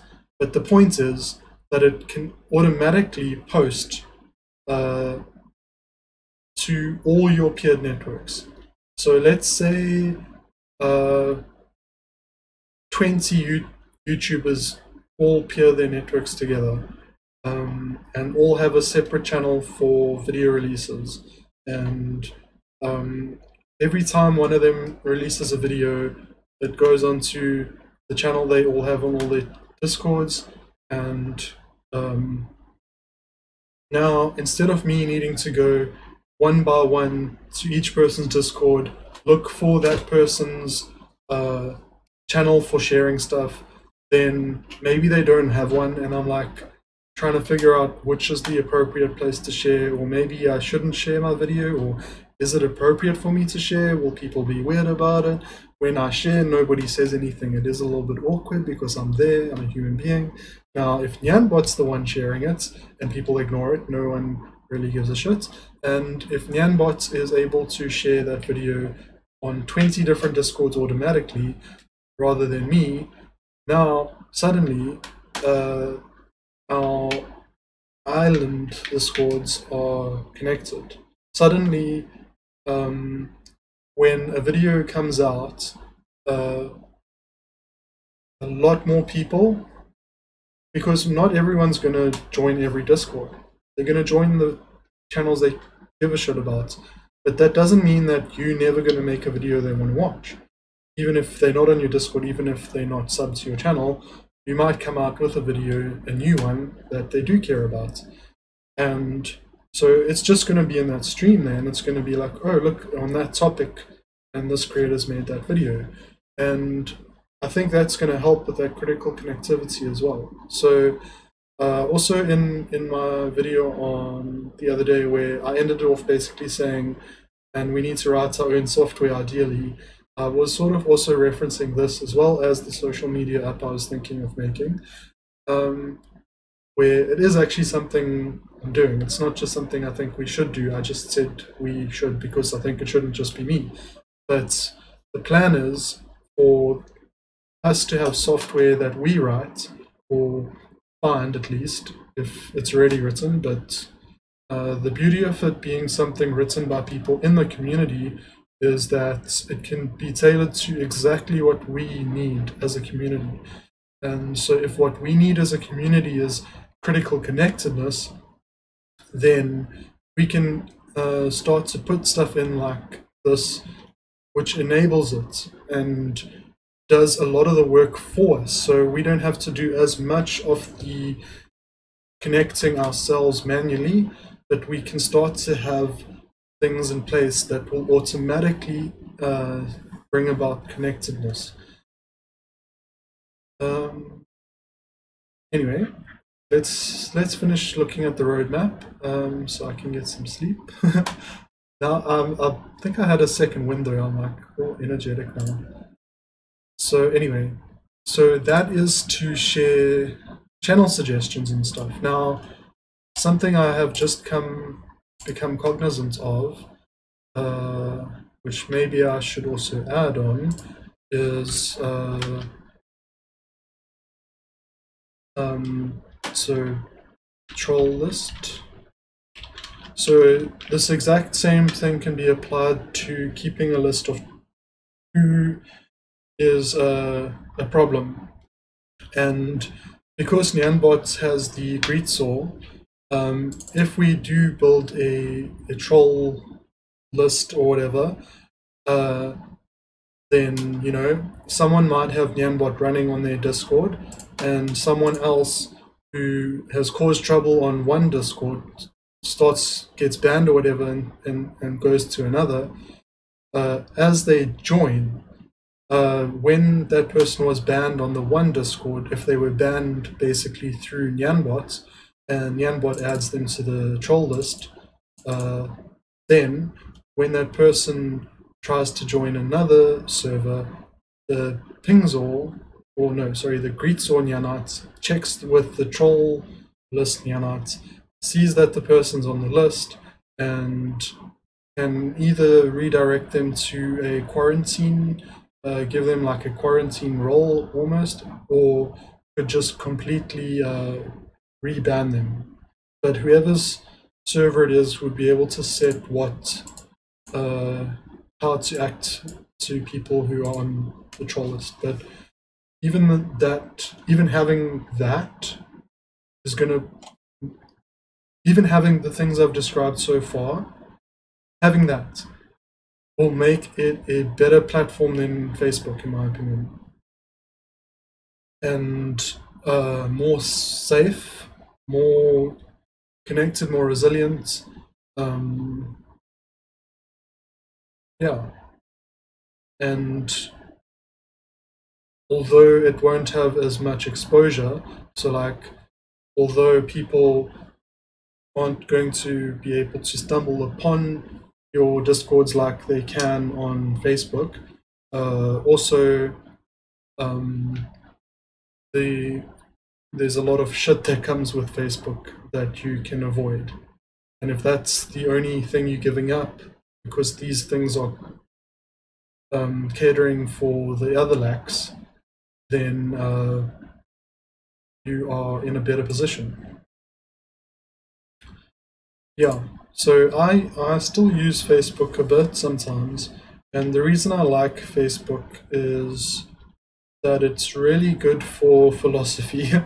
It is really good for arguing, let's put it that way. Whereas on a chat platform, because the message gets scrolled up and out of view, other people that didn't see it when it first got posted don't see it later on, unless they scroll up. But most people wouldn't always be scrolling up. And so on Facebook, if you post something and someone comments on it, then yes, it can go out of your feed. The algorithm sometimes necro brings things up, but you can also just go to the group or the person or have the link saved, or when you get a notification, it will take you back to that post and you can pick up where you left off. And so your debates or discussions can happen over multiple days even, whereas on a chat system, they won't. Now, something that might be cool for this as well might be to have a archive conversation X for a number of lines equals X, and then number of lines equals X, and set one or more topics to the archived convo. So now I was just talking about how Facebook's good at that, and the beauty of having something that is your own software is I can just make a note here and program it one day maybe, which is if you allow archiving X conversation. So let's say me and Havard are talking about ambition for a while, and we've 100 messages between us. Actually, a number of lines might not be slash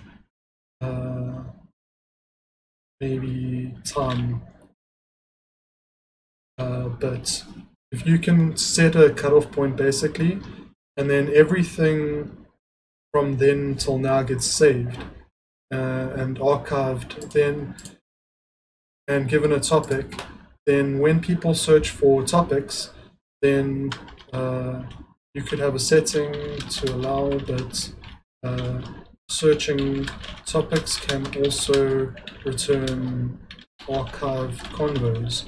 Now what we're talking about is our emotional labor or our theoretical musings and stuff are no longer going to potentially be left to the basically black hole of attention where there's no ways it's ever getting talked about again or whatever, or those ideas might have been good but they're only going to exist in people's minds because there's no practical or technical or easy way of getting back to it in the software. This changes that. This means that we can have a conversation about ambition, for example, for say half an hour, and it can be really good, but then you need to go to bed or something. So we're like, cool, whatever, we can talk about this some other time maybe. We archive that convo. We could probably also look at maybe confined to specific names. So maybe there's two conversations going on and you could maybe confine it to just record what certain people said. Then later on we can pull up our archived conversation and we can keep chatting about it, or other people can pull it up and chat about it because it's been turned into an artifact and it is searchable. And the topic is key, I think, because the topic is the discoverability, and the topic is what allows you to compartmentalize discussions into and links and stuff, so that later on, when they are put side by side with things that are similar to them, they can form together a body of theory or work or whatever. And so your software is going to end up doing the job of what magazines do manually, basically, but also just not as aesthetic, maybe. But I also wanted to mention that appropriately permitted individuals would be able to add sensors. Then I guess maybe we should, now that I think of it, have so we can also have maybe topics that words get assigned to, so like maybe racial slur can get assigned racism, etc. I don't know if I should call it topics or just some key / topic.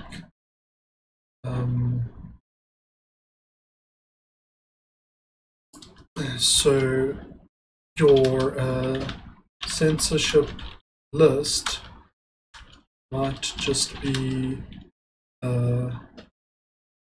in its simplest form, censor key and one list, or you could have multiple lists with different, it's going to be in the config, different, I guess different consequences. So let's put an example in here. So let's say an ableist slur gets a warning, but Nazi apologism gets the banhammer, as an example. So then you could have also, not only could you have that, a warning, right? So now you could also link topics to, unless it's already, let's to the the sensor filter key thing, and then allow appropriately limited individuals. I think I already covered this actually yeah, because it doesn't have to be a slur, but it can just be a warning. Ableist slur gets a warning, and then maybe I'll add something like triggering topic gets a warning. So basically it doesn't have to be censorship or slur, it can also be a triggering topic. Or maybe what I should do is list keywords. Oh no, we already are listing keywords, never mind. Triggering topic, topic key. So now, so I was thinking of a particular person's Discord channel, which I think might be Jack Saints, but there was a specific topic that they were saying in their rules that they let me make a note here. So you can use this to automate rule enforcing. That they didn't want anyone to talk about a specific subject/topic for valid reasons, of course. But it got me thinking about the difficulty in remembering rules. And I was having a really bad day, so I kind of was a little bit, I think, awkward about it, but I was like, those rules are way too complicated. I'll try to remember not to mention that topic, but otherwise I'm going with like generic SJW rules apply. Because although I really think it's good for communities to be able to have rules and stuff like that, to have shared values, they don't need to be like laws. I also understand that for a lot of people, keeping track, so if I'm on, like I was saying, 20 different Discord servers and every one of them has a different set of rules, I'm never going to remember which particular set of rules applies to which particular Discord. I can't. So having something like this, you could even have, so you could have a list, or let's say list off limits might be, or let's say list off limits topics. List off limits topics, and maybe topics or keys, or list censored, whatever it is.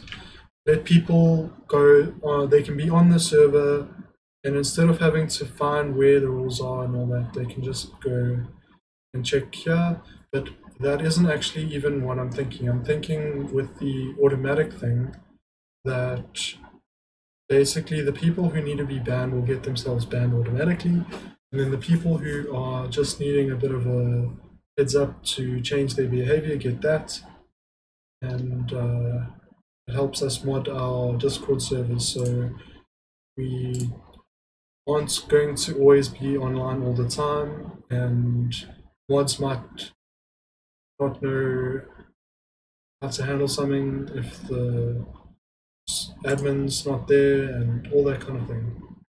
And also because Discord isn't playing police so much like Facebook does, and because you're not going to have randoms coming along reporting you for random stuff,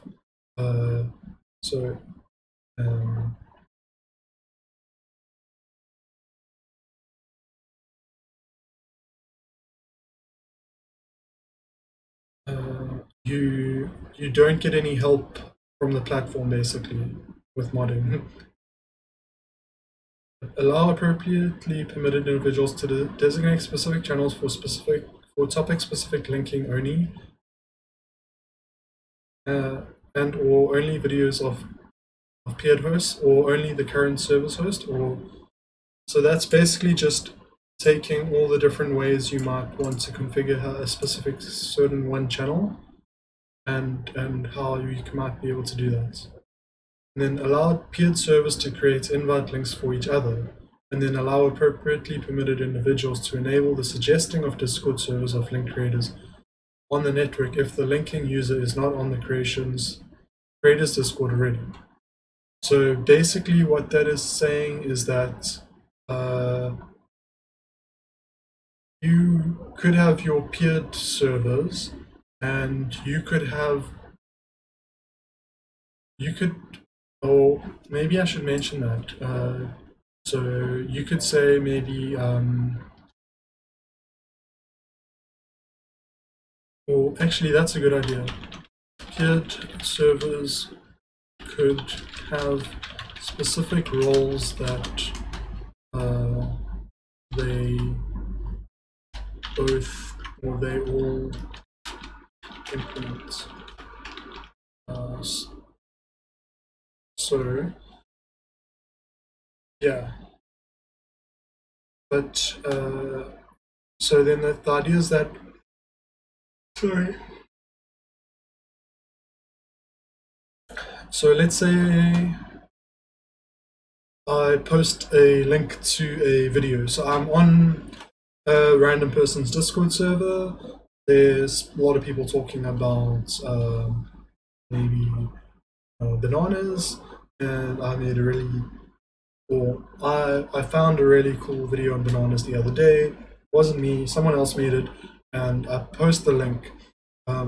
I think I should probably write this down instead of it just being in my head, but when you post a link that's already,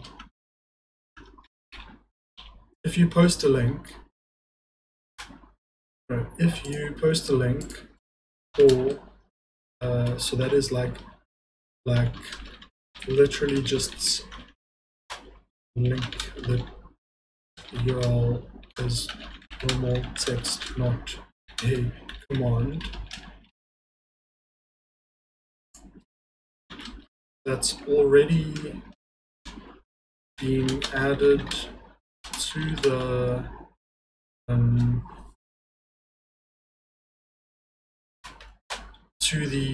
aggregator by a sort of content creator self link, then let the user know about that creator's Discord, and let the user request an invite.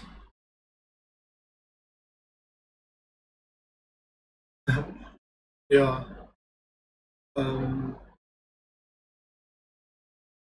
I like to write down my ideas so that I know that I won't forget them. And I think we're getting to a point where also, so let me put games. So initially games was at the end, right?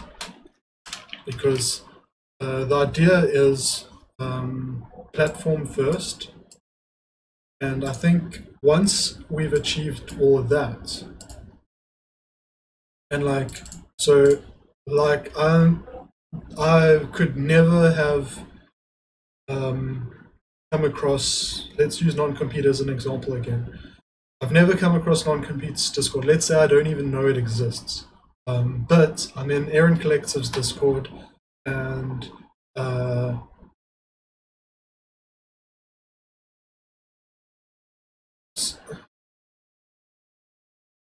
so, but maybe, so when you post, then let the user know. So let's let the channel know about that creator's Discord, and let the users in it request an invite. So I'm on, I'd be on my Discord. I've never heard of non-compete before, but non-compete's Discord and my Discord have been peered, and somebody on my server posts a link to one of non-compete's videos, then nyanbot can be like, that link has been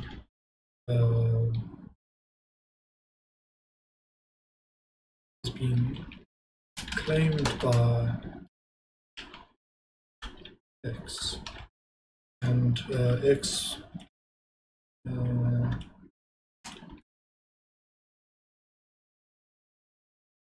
who has a Discord server that runs nyanbot. Do you want to or type invites on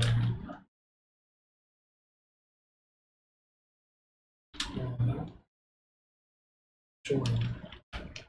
So let's just get back to the hypothetical. Someone posts a link to one of non-compete's YouTube videos. Non-compete's Discord and my Discord are appeared. I'm in my Discord seeing the non-compete link that got posted to mine, and nyanbot sees the link, sees that non-competes had flagged it as theirs when they put it on Discord through nyanbot, and nyanbot automatically is like, oh, I know this link, and they're on Discord in appeared server. Type invites or whatever to join, and that way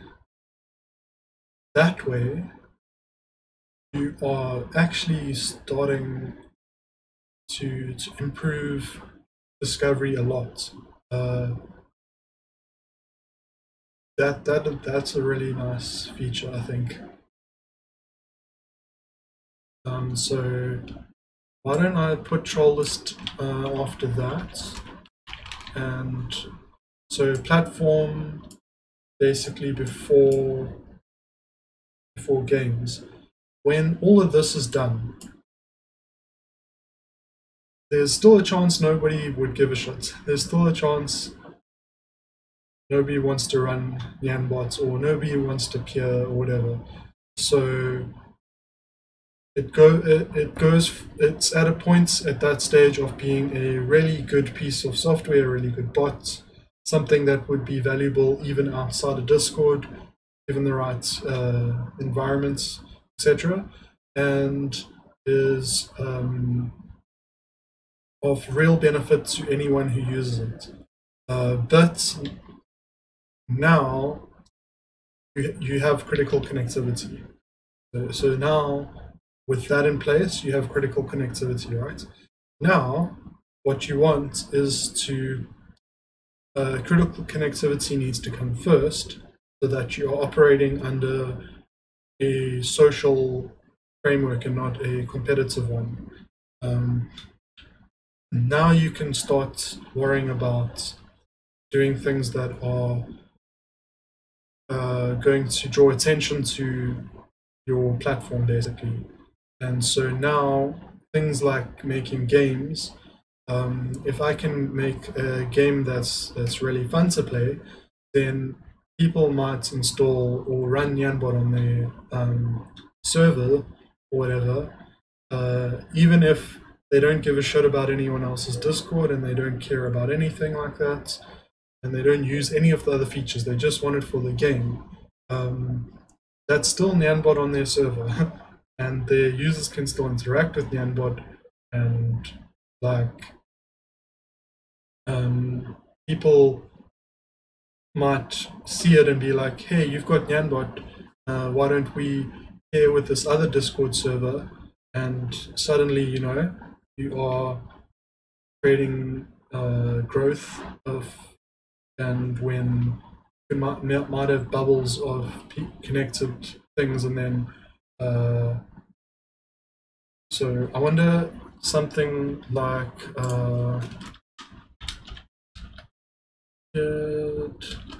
server list for admins. So servers your peers are peer to, but you're not. So even something like that, right? Even just listing that, now admins can find potential good service to pair with, because someone that they've paired with, so basically someone they trusts that person. So yeah. And then when I start making games and stuff, and actually, yeah, I actually really want to get to that. But if I put it at the end, I have to do all that first. So because I really want to get to the end, I might do all that.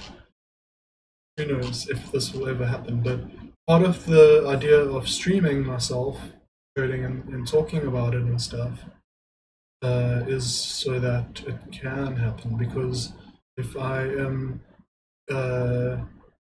left to my own devices, I tend to procrastinate or find other things to do. And so if I say to myself, right, tonight we are streaming coding, then I know for like whatever 2 hours or whatever, I'm gonna be coding.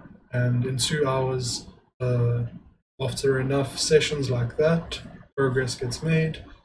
And also something to keep in mind, and something that is, I'll put a link in the descriptions when I get my life organized, but it's open source and stuff, so the more gets added to, the more features it gets, the more people who use it, the more people who give a shit, then more people can actually start working on it, and it doesn't have to only be me. And maybe you are a programmer who likes JavaScript and you want to contribute. Hopefully the architecture is easy enough to understand, and you could even download my code when I get the link posted, and you can try and create your own nyanbot. And basically how you would do that is you could do something like take things on nyanbot, copy paste, and then call it something else, so like something else dash nyanbot, and there you go. Then all you have to do is I think you need to actually rename that as well to match. Sorry, so that'll be something else. Now you restart your instance of the bot, and you can create your own bots on Discord and get your own API key, and if you want to, you can get it to join even on my Discord server if you need a place to test it or whatever. But yeah, so it's you're welcome to do your own. One of the things in the roadmap or something completely different that you want to do.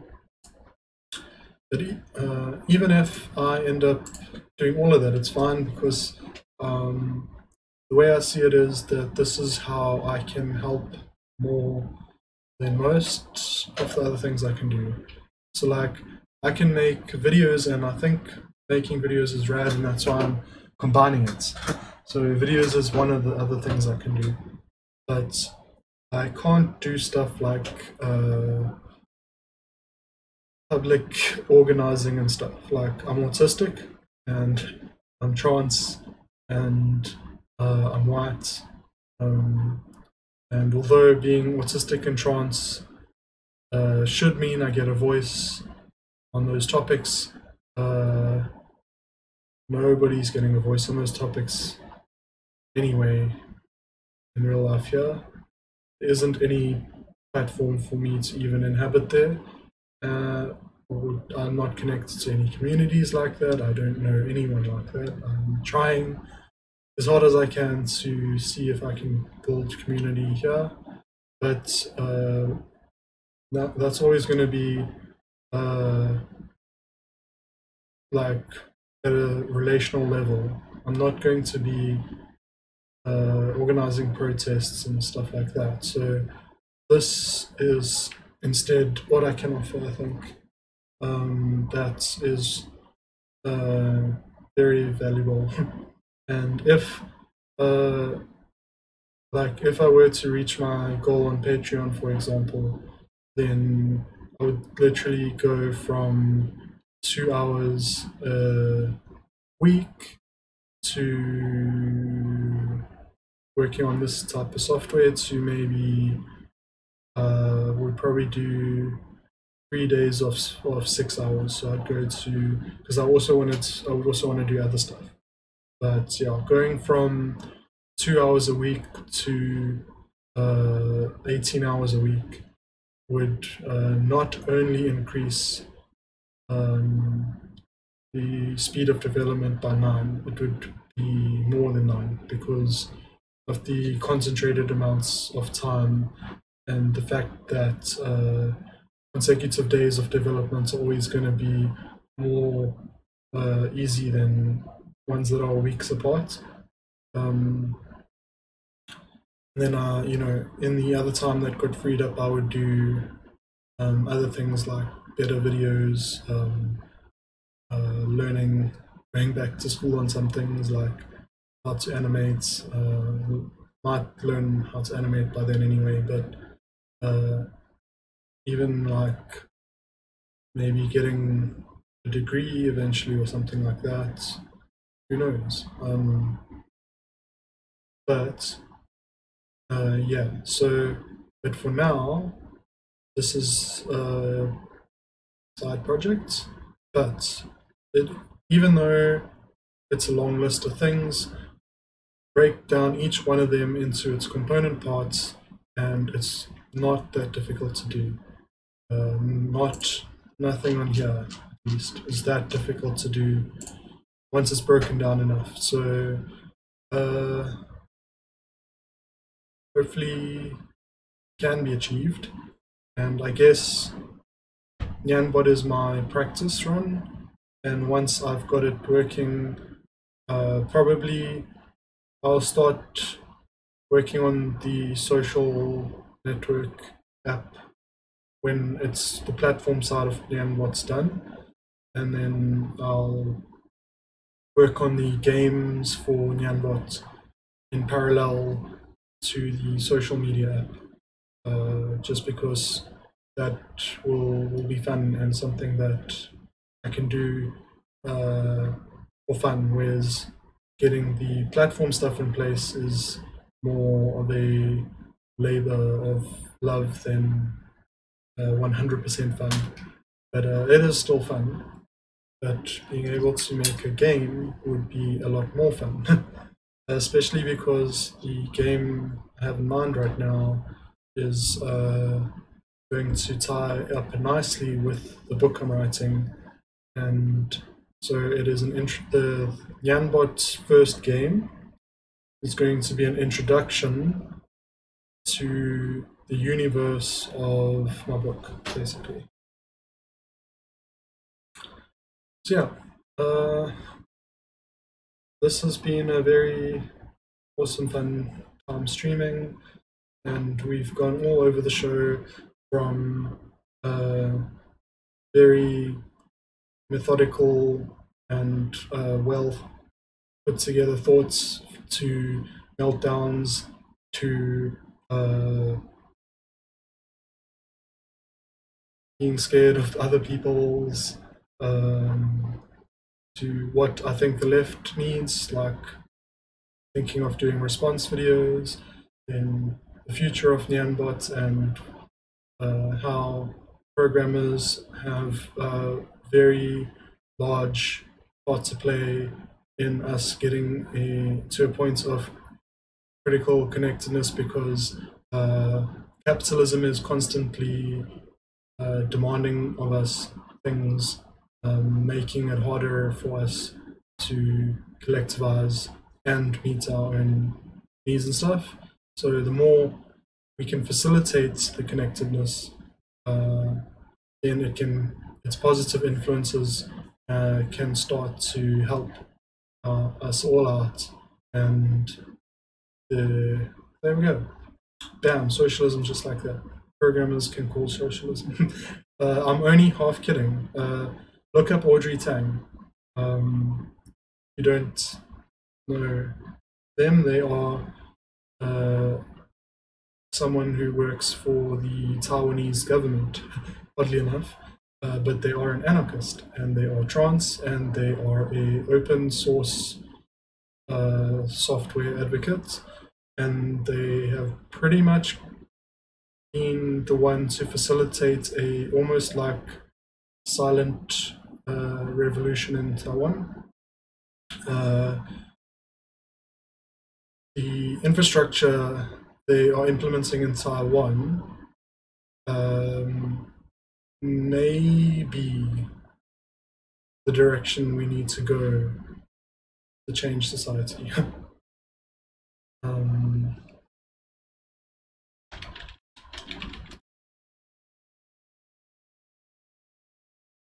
I am going to be listing one of Audrey Tang's videos in the next Left Tube Tonight episode, so if you stay tuned for that, you can get a link to that video if you don't feel like looking them up yourself or you don't know where to start or whatever. Yeah. Anyway, thanks for hanging out, and I hope you have a good rest of your evening. I'm sure it's pretty late where you are, because it's pretty late where I am too. So I need to go to bed so that I can be a very nice and good employee. I don't want to be an employer, gross. Yeah. Thanks for watching, and if you're watching the VOD, you are more than welcome to comment, even if it's been a long time. Let's chat, and yeah, hopefully we can get some actual programming done tomorrow or whenever I next stream. Oh, 1 in the morning. Okay, cool. Yeah, it's like 10 past 2 here, so you're like 1 hour behind me. Right. I'm gonna stop waffling, get off the